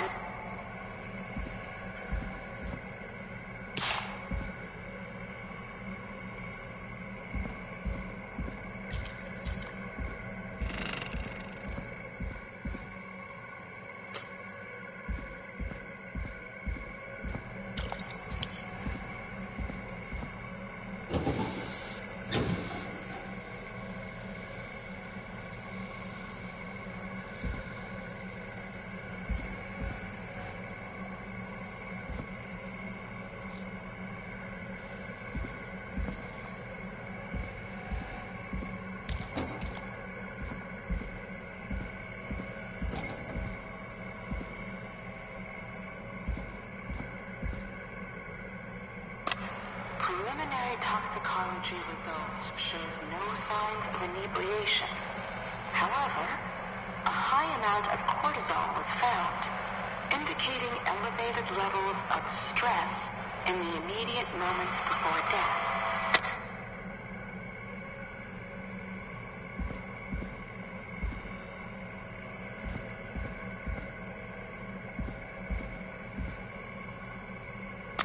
Small lacerations to arms, legs, and face, typically obtained by running through foliage. Severe blistering to the feet, as though the deceased had been running without stopping.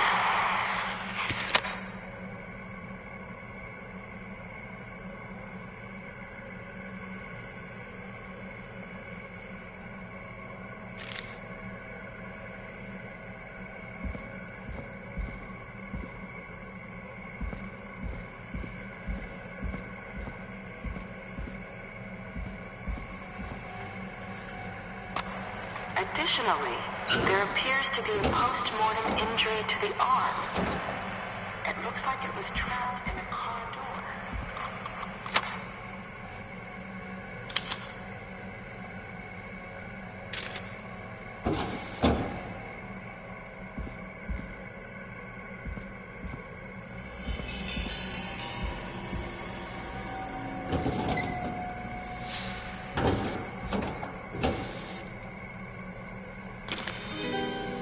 Now this has to be important. It is the coroner's opinion that the subject likely feared for his life and was chased, resulting in a fall from a height into a body of water, where he hit his head, was knocked out, and drowned. Following that, he was moved. Dr. Sullivan, we need to have a talk. Is that recording? Shut it off.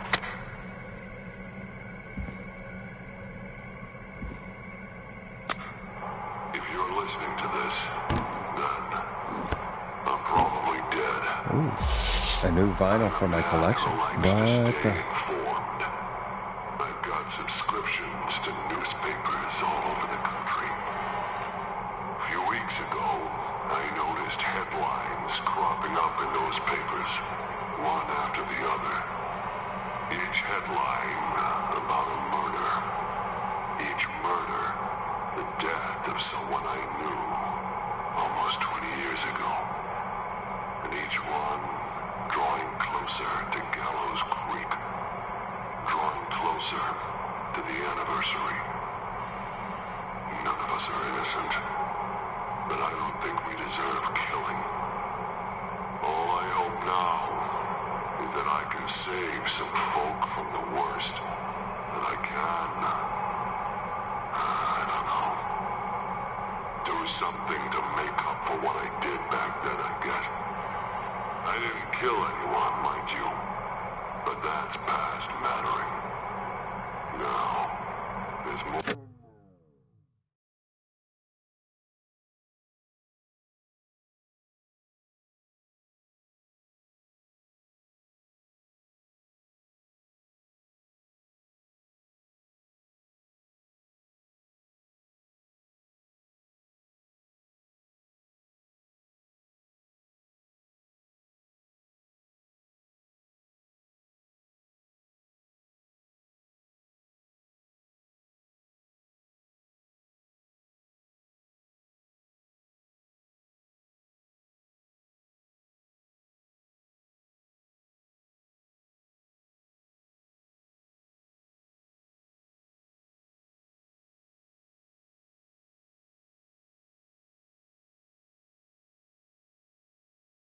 I could say, that I should say, but my employer made it clear that my family would pay a high price if I ever spoke out. So, hopefully I've said enough for you, listener, whoever the hell you are, to start putting the truth together.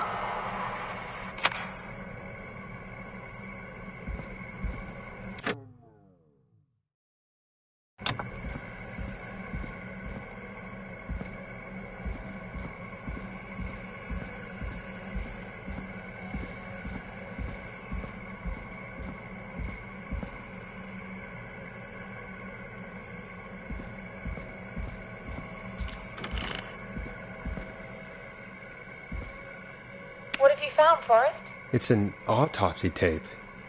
Doesn't say for who, but I think it must be for George. Poor George. He was so young. Something's bugging me, Peggy. What do you mean? I swear I recognize the voice of the woman talking on the tape. I just can't place it. Seriously? Do you think you've met her before? I don't know. I mean, I just got here recently. I don't know.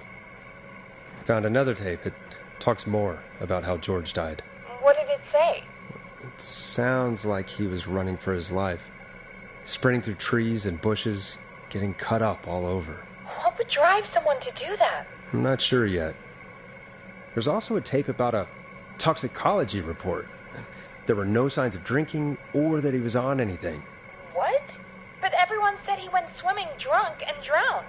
It was in the newspaper and everything. I found a written autopsy report. What does it say? According to that, it's just like you said at the start. George drowned after getting drunk. Said he liked to fight, too. But that contradicts the tape. I know. And I think I know why. There's a note with the report that says, "I'm sorry I made you do this, Virginia."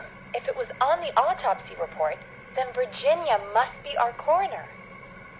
Wait, the caller from earlier, when we had to call the takeout restaurant, wasn't her name Virginia? If only she had made it. Then we might have learned more about what's going on. It's okay. We did what we could. The takeout idea was a long shot as it was. I found a tape that introduces a new detail to the story. Post-mortem injury. Apparently, his arm got caught in a car door. A car door? Yeah, after he died. How do you suppose they can tell? How can they tell? I'm a radio producer, not a coroner. The written report I found doesn't mention it at all. How did his arm get trapped in a car door after he died? Unless he got it when the police collected his body, I guess someone else must have moved him after he was dead to where he was eventually found. But the report, what is going on here? I found a police report. Mentions a friend from earlier, Sandra Sharp. Sandra? The jazz runner? That's right. She found George's body washed up at the reservoir. The reservoir? Yeah? What's strange about that? George got cuts from running through foliage, right? But there's no forest around there. Also, how did it wash up at the reservoir? What do you mean? Reservoirs don't have tides. But that's what the police report said. It's not possible, though. I did a school project on reservoirs and got an A. Yeah, not important right now. The important thing is that it doesn't make sense. What are you suggesting, then? That the body was originally found somewhere other than what the reports suggest? That the sheriff tried to cover it up, but accidentally let something slip? Something like that. I think. Well, Sheriff Matthews wrote the report. If he hadn't been eviscerated, we could have asked him. And Sandra didn't make it either. In another tape, the coroner comes to the same conclusion as I did. George was running from something. Maybe an animal? Maybe, but then there's this next bit, where the coroner thinks he was moved post-death. So she agrees with us. At the end of the tape, someone burst in and demanded Virginia stop recording. I think it was Clive. This is starting to make sense now. This is a conspiracy to cover up what happened to George. I think I found Clive's last recording. I think Clive might be gone. Gone? I found a confession. Not for any killings, but for playing a part in covering up George's death. He left this behind in case he died. He hoped someone would find it. Do you think the Whistling Man already got him? Possibly. We've had a lot of callers tonight, but maybe not every victim made it to the phone, you know? We don't know how many there really are. Christ, Forrest, that's dark. I know, but Clive said he had read about other murders in other towns, and that the murders were all folks who knew about the incident. And the killings were getting closer to Gallows Creek. He said he wanted to do something good for once. The board in his office. He wasn't tracking people down to kill them. He was tracking them down to save them. Ugh, why didn't he just come out with all of this? He said his employer threatened his family if he spoke out about any of it. His employer? The one who orchestrated the cover-up? Oh, Clive. I'm sorry for thinking you'd killed all those people. Do you think you found everything? I think so. Forrest, what's going on here? Someone wanted that boy's death to seem like an accident, and they hired Clive to make it look that way. Oh. Come back upstairs when you're ready. We need to figure out our next step.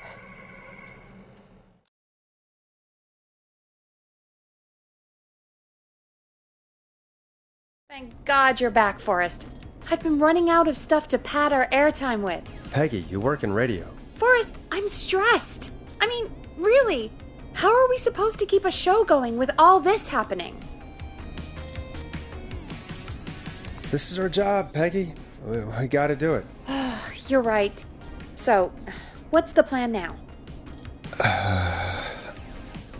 If only Sandra had made it. We could have talked to her, too. I'm sorry we didn't save her. It's not your fault. Looks like we've got a call coming in. Welcome to 189.16 The Scream, with me, your host, Forrest Nash. Hi, Forrest. I know this is really out of the blue with everything happening tonight, but I wondered if you could send this special birthday message to my uncle.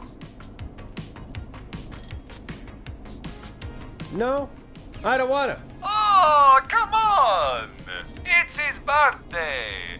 I won't have a chance to do it again until next year. May as well, Forrest. Fine. What's his name? Thank you, Forrest. He's my Uncle Ronnie. His first name's Peter, but he never liked his name. But since he always had salt and pepper hair, even as a kid, can you believe it? Folks always called him Pepper. Thanks for the history lesson. Is there anything besides happy birthday you'd like to say to Mr. Pepper? Oh, my God damn it! Yes! Tell him he can get the best birthday deals and party packages here at Pulney's Pizza. Starting at You son of a bitch! Stop calling us! God damn it, Peggy. This is your fault. My fault? I said I didn't want to do it. Don't blame me because Brian Ponte can't control himself. Don't worry. We've already got another caller on the line. Just pick it up, okay? This is 189.16 The Scream. I'm Forrest Nash. You're on the air, caller.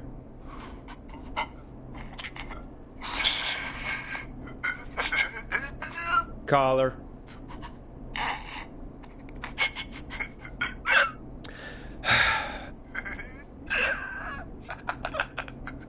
Ponty? Ponty's Pizza always delivers! Come rain or sleet or whistling man, we'll be there!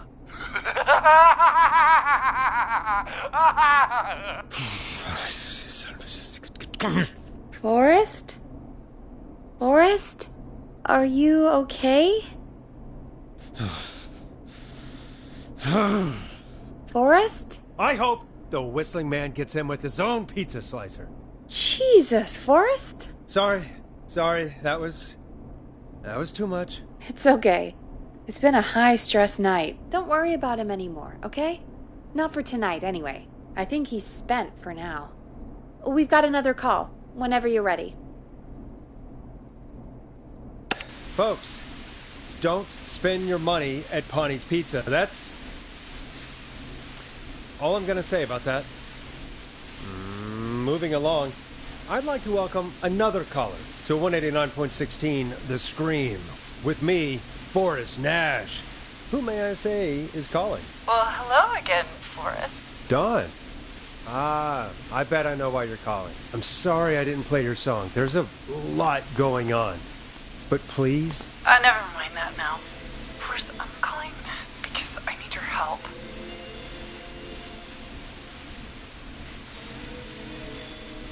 Are you in danger? I sure am. Do you mean... Yes, he's after me now. you? I think so. He must have heard me on the radio helping you. Right. Okay. Tell us everything. I was out following a lead, trying to work out who would be next, after Chuck. And what happened? And I started to feel like I was being followed. I came back to my apartment building, but this newfangled security system has me locked out. I need you to help me get inside. Can a neighbor let you in? I only moved in last week. I don't know anybody yet. There's not even a buzzer here, only the keypad for the entry code. I need that code to get inside. Which apartment block do you live in? Maybe one of our listeners lives there too. It's the new Woodside apartment building between the town hall and the trailer park, but I doubt any of your listeners live there. I don't have many neighbors. Sounds like a prime piece of real estate. The sound really carries at night. Shit.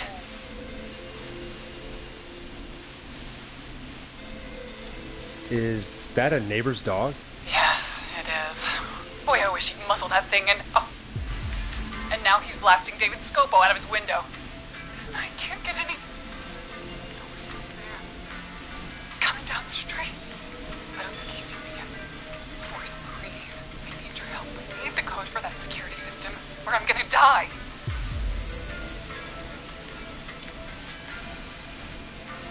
What's the name of the security system? There's a sticker on the box. It says Starling Security 4000. There's a keypad, and it looks like it wants a 6-digit number. Starling Security 4000, huh? That's right. Very newly installed. I need the key code before the whistling man gets me. Yeah, of course. Don't worry, Don. Thank you, Forrest. I knew I could count on you. I'll sit out of sight. Call me back soon. All right, folks. Here's a little tune for you all to enjoy while I try to break Dawn into her apartment.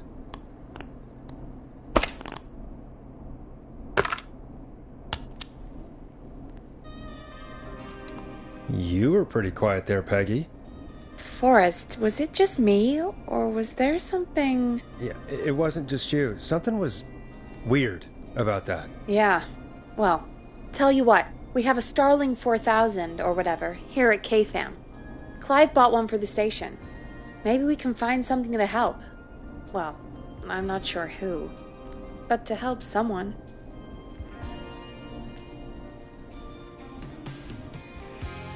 Okay, so she's locked out of the Woodside Apartments, and somewhere Clive probably has the papers for the Starling 4000.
Starling 4000 user manual. Ah, these codes should come in handy. Order delivery form. Starling must have left this by accident. The system's not even installed at Woodside.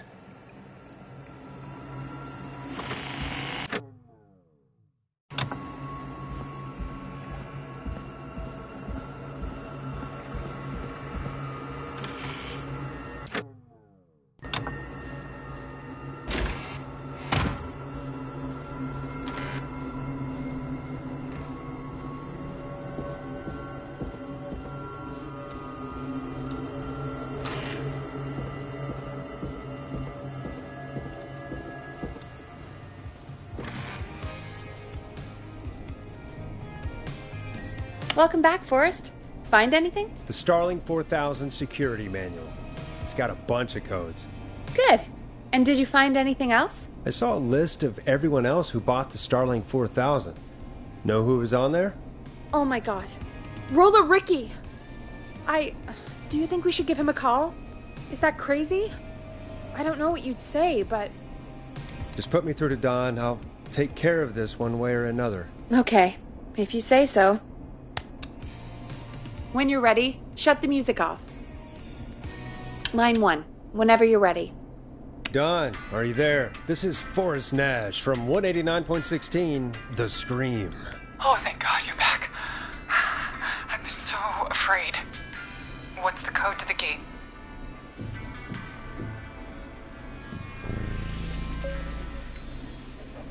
The code is 715914.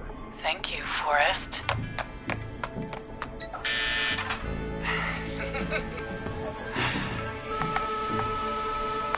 Forrest, what did we do? Whoops. Maybe that wasn't. Forrest, there's another call coming in. Evening, caller. You're live on... Forrest! The psycho's somewhere in the roller rink, dude. I just saw a shadow. God damn, how do you even get in?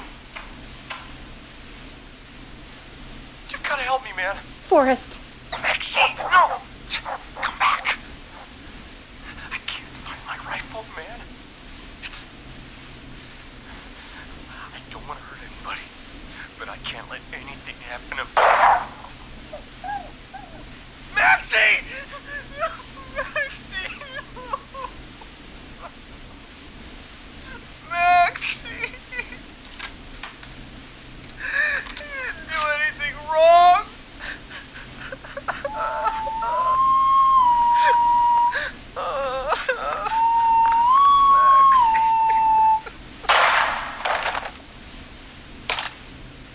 Thanks again, Forrest. Oh, God, poor Ricky. Okay, Gallows Creek.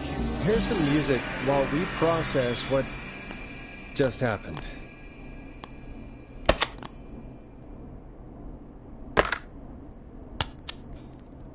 So, the whistling man is a woman? I had my suspicions. Yeah, sure, Forrest. You just never mentioned it. She called up. You spoke to her multiple times. I knew she wasn't right. Is that right, Sherlock? Why do you think she requested that song?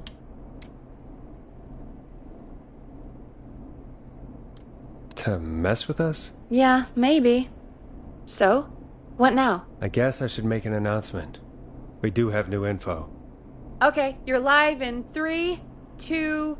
Hey folks, this is Forrest Nash here. I hope you're all safely locked inside. For those of you listening to that last call, you might be wondering what to make of it all. Here's our take.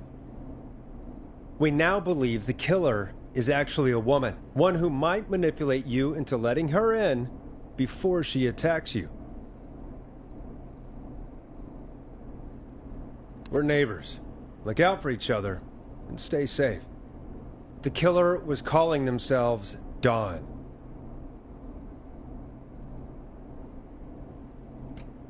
This could be a fake name. If anyone needs help or you have info on the killer, please call in. You folks have my new number, right? It's 911. Hopefully, our next caller can help shed some light on our killer. Hey, we had a call come in. Okay, folks, time to take a call.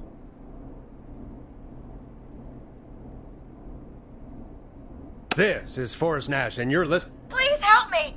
My name is Casey Moore. I'm at 25 Nancy Drive. My best friend's been stabbed. He's bleeding everywhere. I don't know what to do. Please help me. Somebody's been stabbed? Can you tell me what happened? We'd been out at the reservoir. We were heading back to his place when we heard this whistling all of a sudden. He just started freaking out. He screamed at me, told me to hide. I'd never seen him like that, and I just panicked and ran and hid in a bush. Oh no. Forrest. Then what happened? He went up the road and talked to someone. I couldn't really hear or see anything. It sounded like he might have known the person, and they just stabbed him. Casey, was his attacker the whistling man? The who? They had a mask and wore all black? That's all I know. Please, we need help here. I'll get you help, but I need to know. Where did the masked person go? They left. They left him to bleed out. I waited until they were gone, then dragged him into the garage and called 911. Wait, why didn't she make sure he was dead? I don't know. I think I heard them say something like, "It's not so funny now, is it?" Before they left, but please, he needs to get to the hospital. I can't drive, so we need an ambulance. Forrest, the ambulance was destroyed in the explosion at the gas station. You should get all the info you can.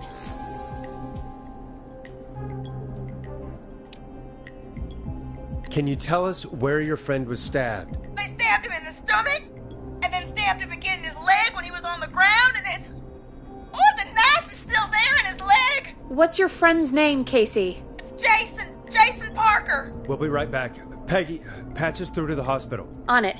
Phoning St. Gabriel's now. Switch to line 2. Hello, St. Gabriel's Hospital. How can I help you? Hi, this is Forrest Nash from 189.16. We have a stab victim at 25 Nancy Drive named Jason Parker. He's been stabbed in the stomach and the leg. He's bleeding heavily. Oh, God, I'm sorry. But the ambulance is... well, you know. I know, but please, we need something, or he's going to die. Forrest, Listen, you're going to have to get him here. We need to see him, and we can't get there ourselves right now. We don't have any way to drive him right now. And even if we did, he's bleeding out fast. All right, listen. We need to buy him time to get here. That means stopping the blood first, and then finding someone to stabilize him. To stabilize him, you really need someone with first aid training. Do either of you have any? No. Me neither. Damn it. I'm really sorry about this, but I have other patients who can't wait. All I can do is talk you through the procedure as quick as I can, and then leave the rest to you. Do you think you can handle that?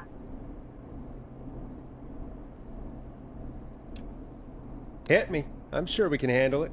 Okay, from the top. If he's bleeding out, then you need to get him comfortable and try to stem the bleeding. Lay him down. Apply continuous pressure directly to the affected areas. When the bleeding slows, get a clean cloth of some kind and hold it over the wounds. Get them comfortable. Apply pressure. Clean cloths when slowed. Got it, I think. You said he was stabbed, right? If the object he was stabbed with is still in him, don't take it out. It's stopping the worst of the bleeding right now. If anything, you should secure it so it stays where it is. I wouldn't have thought of that. It makes sense, though. God, that was a lot of info. But I think we can handle this. Glad you got it so far, because there's more to go. I'm still with you, Doc. What else do we need to know? If he's lost a lot of blood, he may enter shock. If he does, act fast. If you applied a cloth and it's bleeding through, don't remove it. Just apply another on top of it. If it's safe, elevate his legs to get blood circulating to his vital organs.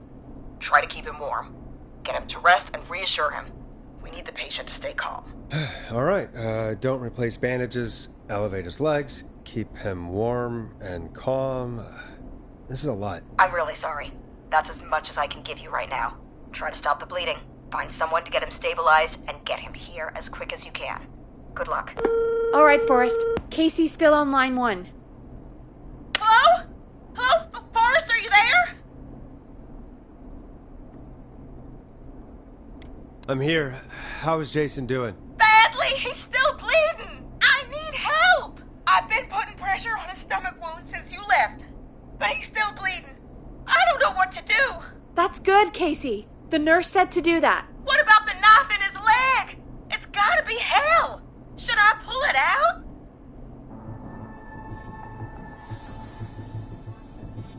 Yeah, that has to be incredibly painful. We should definitely get it out of him. All right.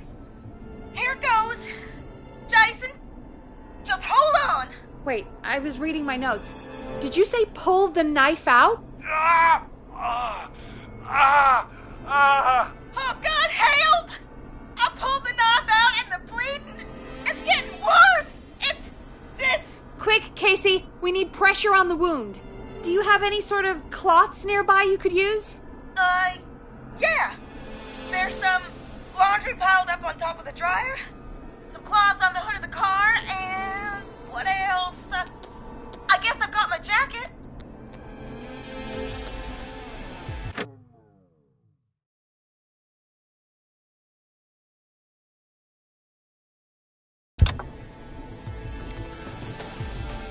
Take the cleaning rags and hold them over the wound. I really hope these are clean. Here we go. I'm sorry, Jason. It's secure. I'm putting pressure on his stomach again. We shouldn't have pulled the knife out. Forrest, can I have a word? Casey, I'm gonna have a quick word with Peggy. Keep putting that pressure on and let us know when the bleeding is under control. You're doing great. But what if something happens? We'll still be here. Just shout if you need anything, and we'll be there. I promise. Okay. I'll wait. Jason, please be okay.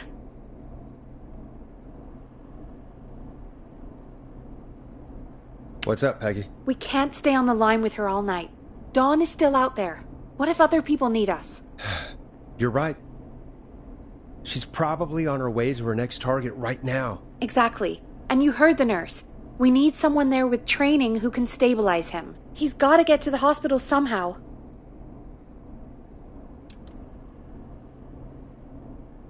Could somebody nearby help them? Maybe drive them to the hospital? You know, that's exactly what I was wondering. Do you have anybody in mind? I might. A little before you started working here, KFAM did a mandatory first aid training course. Me and Karen missed it because we were away on a producer getaway. You skipped it, didn't you? Never mind.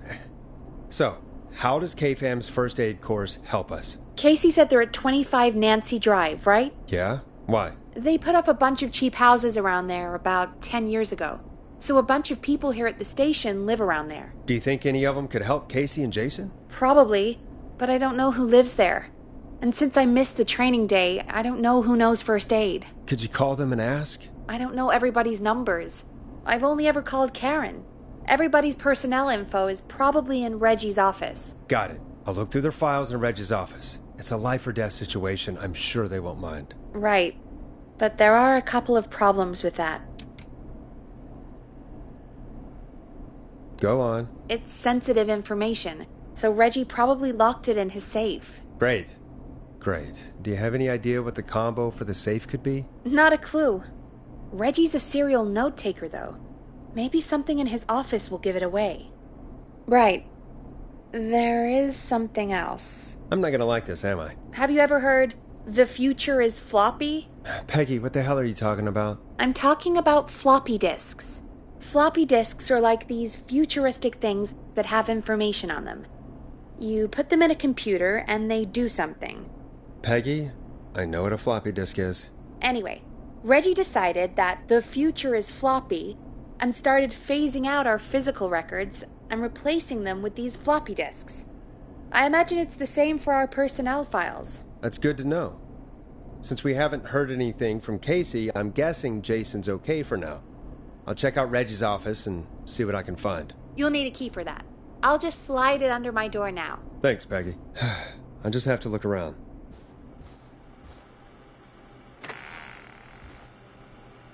Good. I'll patch my mic down to the office so you'll hear me over the intercom.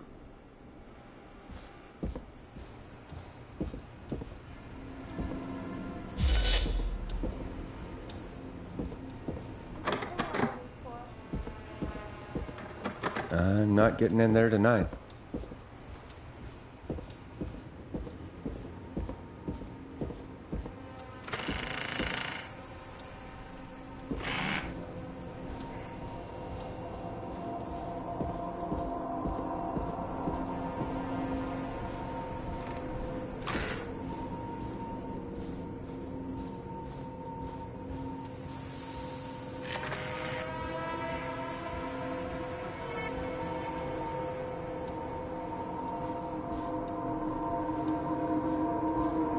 Looks like I need a 4-digit code.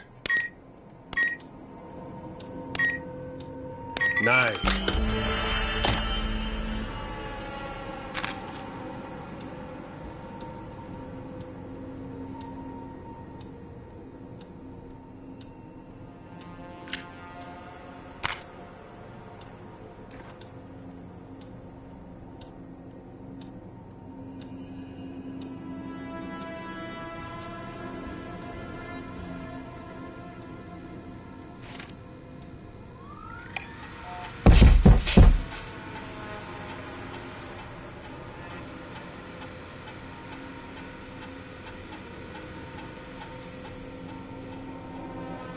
Hey, Peggy, you there? Yeah, I'm here. Did you find what we need? I think I know who our best bet is to help Casey and Jason. All right, good work. Who should I... Hello? Is anybody there? Please pick up. Casey, I'm here. What's wrong? Jason started going pale. I tried to get him to rest, but he just threw up everywhere. What's happening? What do I do?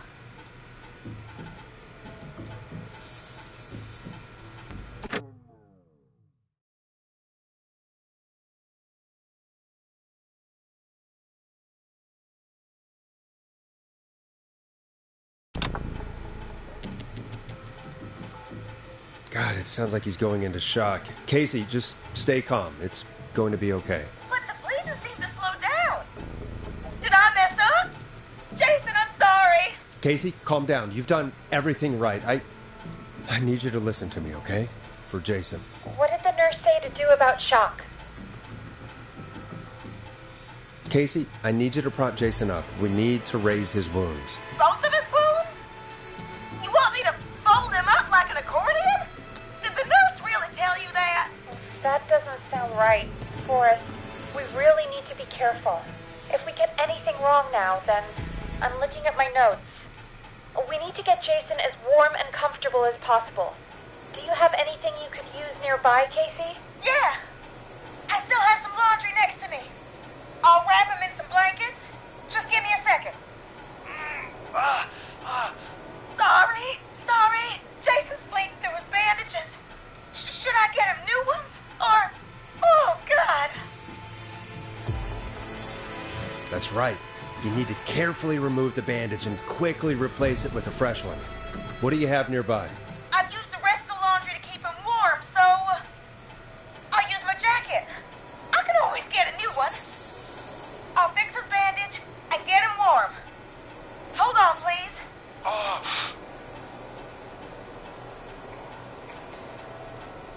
Sorry. I'm done. You're gonna be okay, Jason.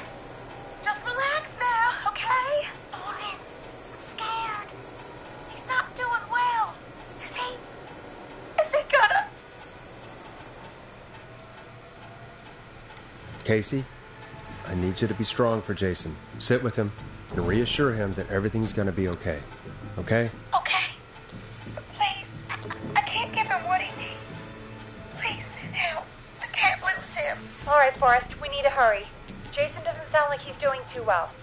You said you knew who to call earlier? Who was it? Brad's our best option. He lives on Axdown Lane. His number is 542-4298. Brad? Ugh. Forrest, Brad? Are you sure there's nobody else we can call? Look, I know you aren't Brad's biggest fan, but this isn't about you or Brad. It's about what's best for Jason. Fine, you're right.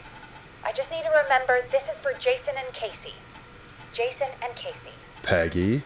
Yeah, I know. Calling now. Bradley, it's Peggy. Something's happened, and I need you... No, I don't need you as in... Bradley, quit being an asshole and listen to me. Shut up for once and listen!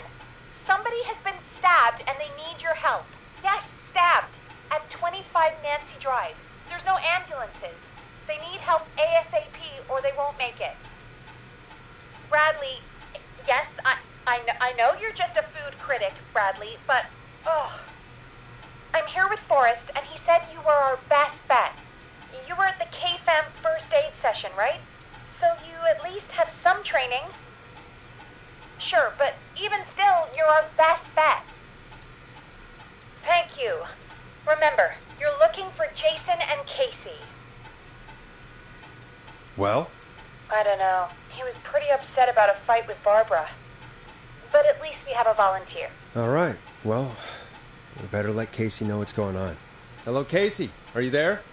How are we doing? Bad. Jason seemed really weak and then just started thrashing.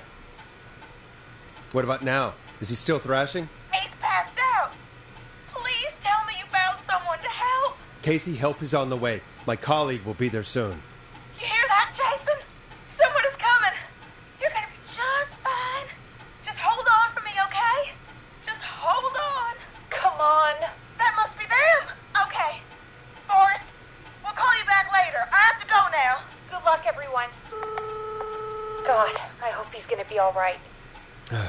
And with that, the show moves on. We're sending our best wishes to Jason. Well, after all that excitement, I think we could use some music. Come back upstairs when you're ready.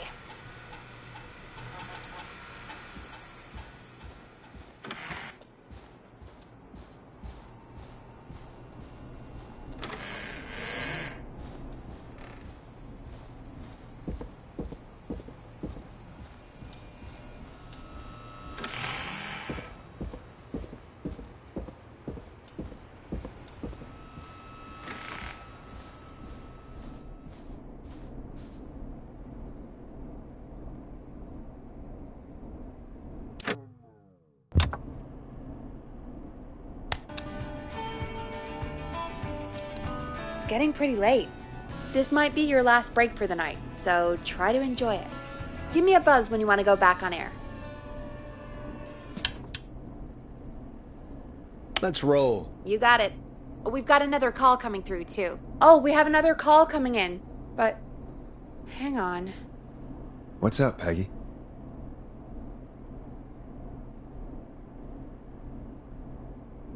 Peggy? You're gonna want to take this call off the air. Who is it? Just do it. All right, folks, it's time for another track. Here's one to help you sit back and relax. We'll be right back after this.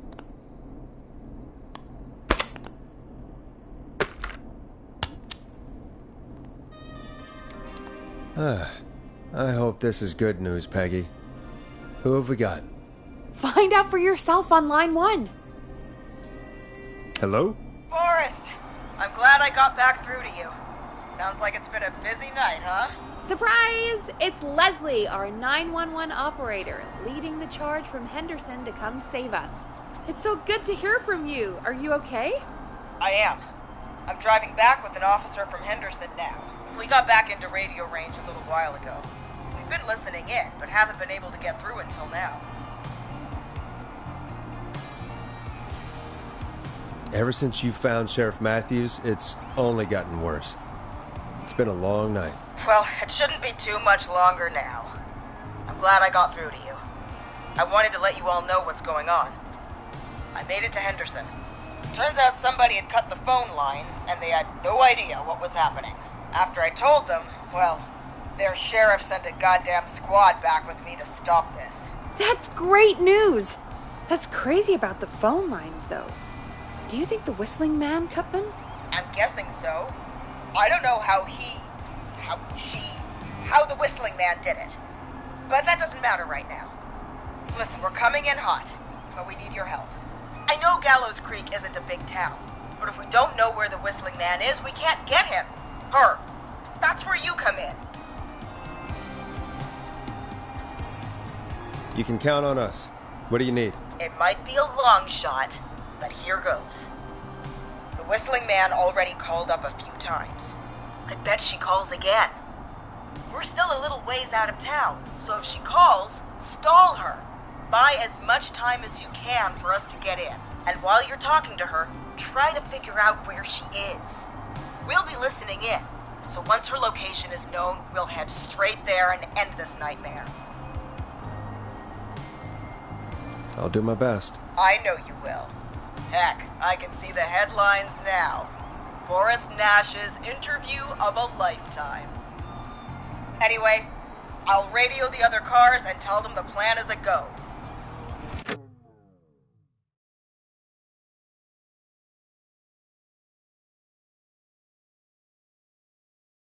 Hopefully the next time I see you, it'll be with our killer behind bars. Take care now. We'll see you soon, Leslie. Oh, thank God. It sounds like this is almost over. We're nearly through this.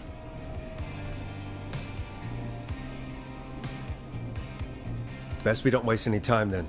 Let's get back on air. You got it. Okay, Forrest, shut the music off. Bringing you back live now.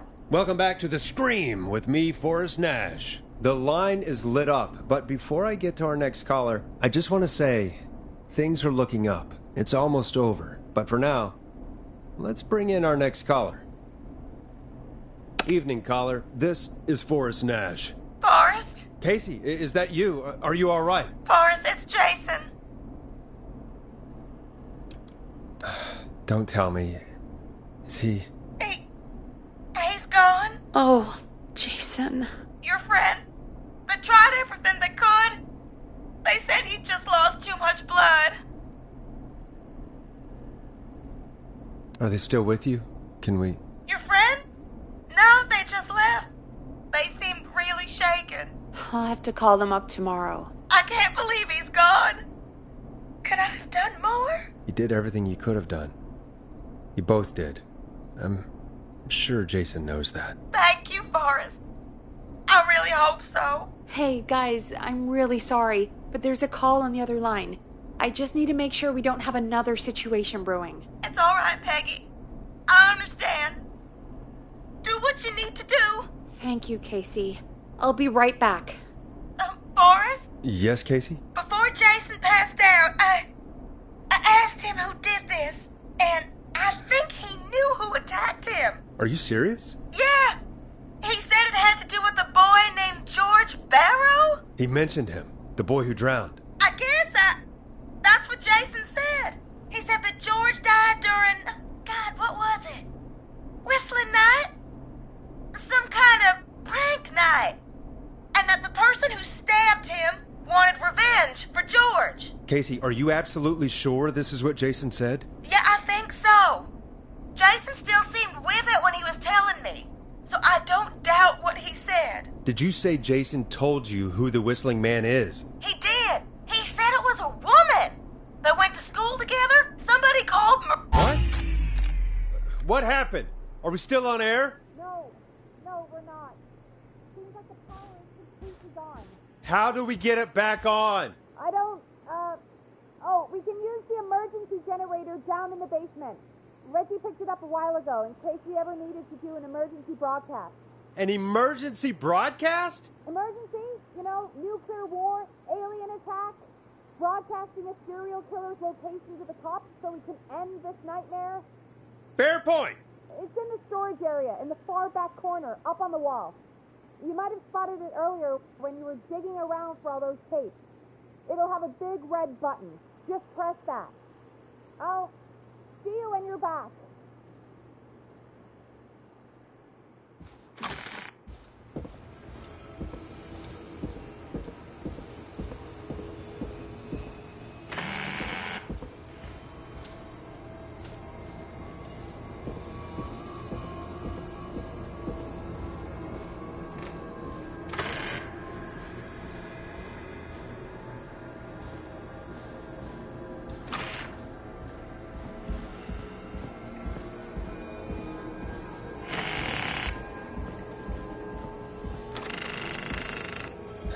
Far back corner. Why is this station so big?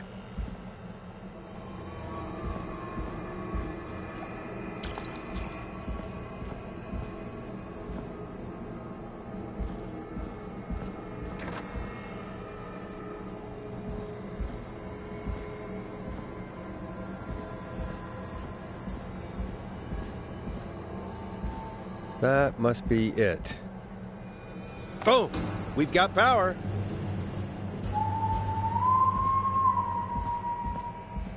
The Whistling Man.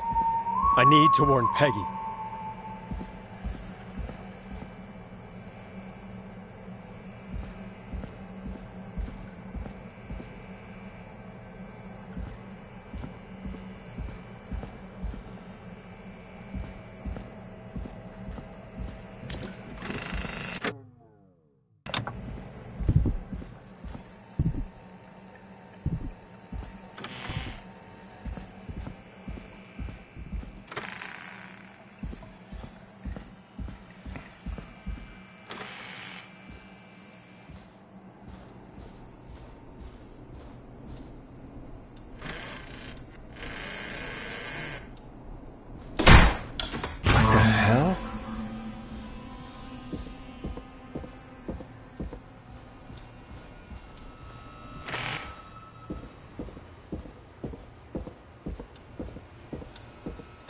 Oh no. Peggy! Where'd you go?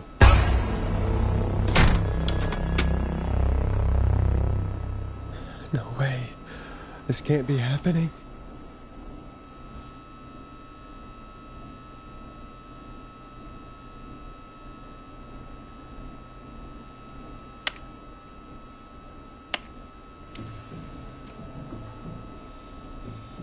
What do you want? Good to talk to you again, Forrest.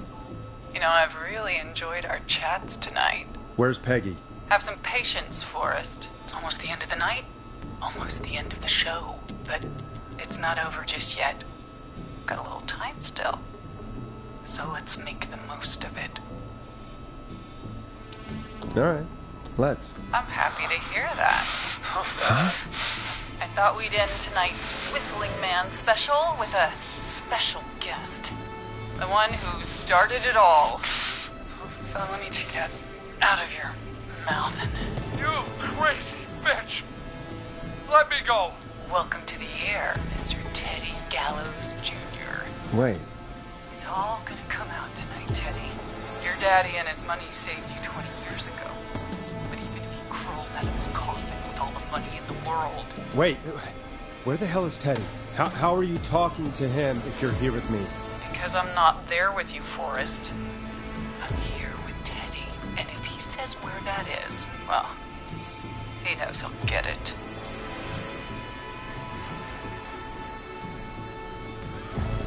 Oh, I get it. You're wondering who's there at the station. You. Forrest Nash, let me introduce you and all of Gallows Creek to my boy, Henry Barrow.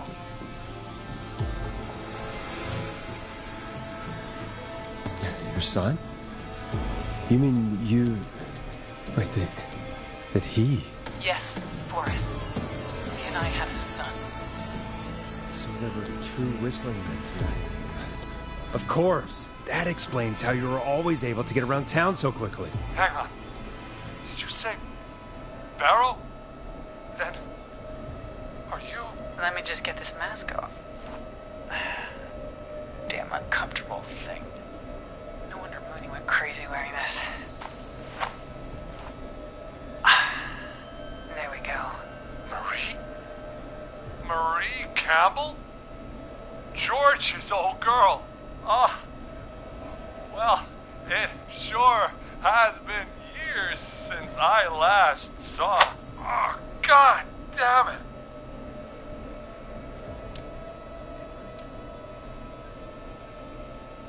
Marie Campbell? So, not Dawn, huh?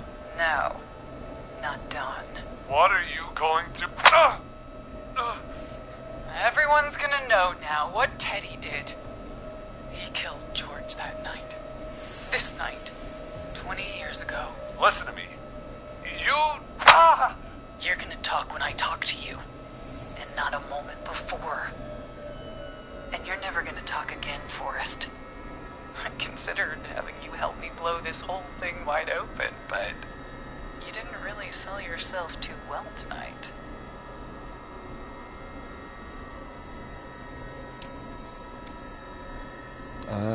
All right. I'll just get going then. Henry, honey? He's all yours. Hey, wait a minute. Back off. Don't come any closer. Don't worry. I'll let Peggy know you asked about her before I send her your way.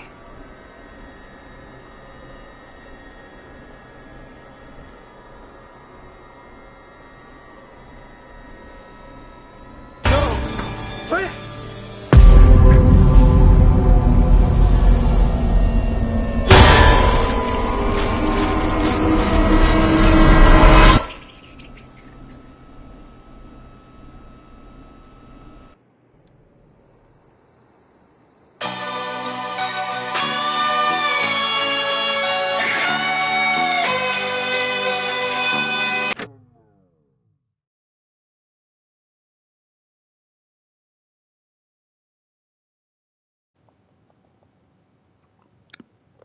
There we go. Platinum has been obtained. I know I didn't talk throughout this entire thing, but just know that all you have to do, just do what I was doing. If any of you follow this guide either on Twitch, where I'm streaming this from, or if you happen to go to my YouTube and do it, just follow what I do. Don't worry about me not talking, okay? Just do what I do. Do what I do.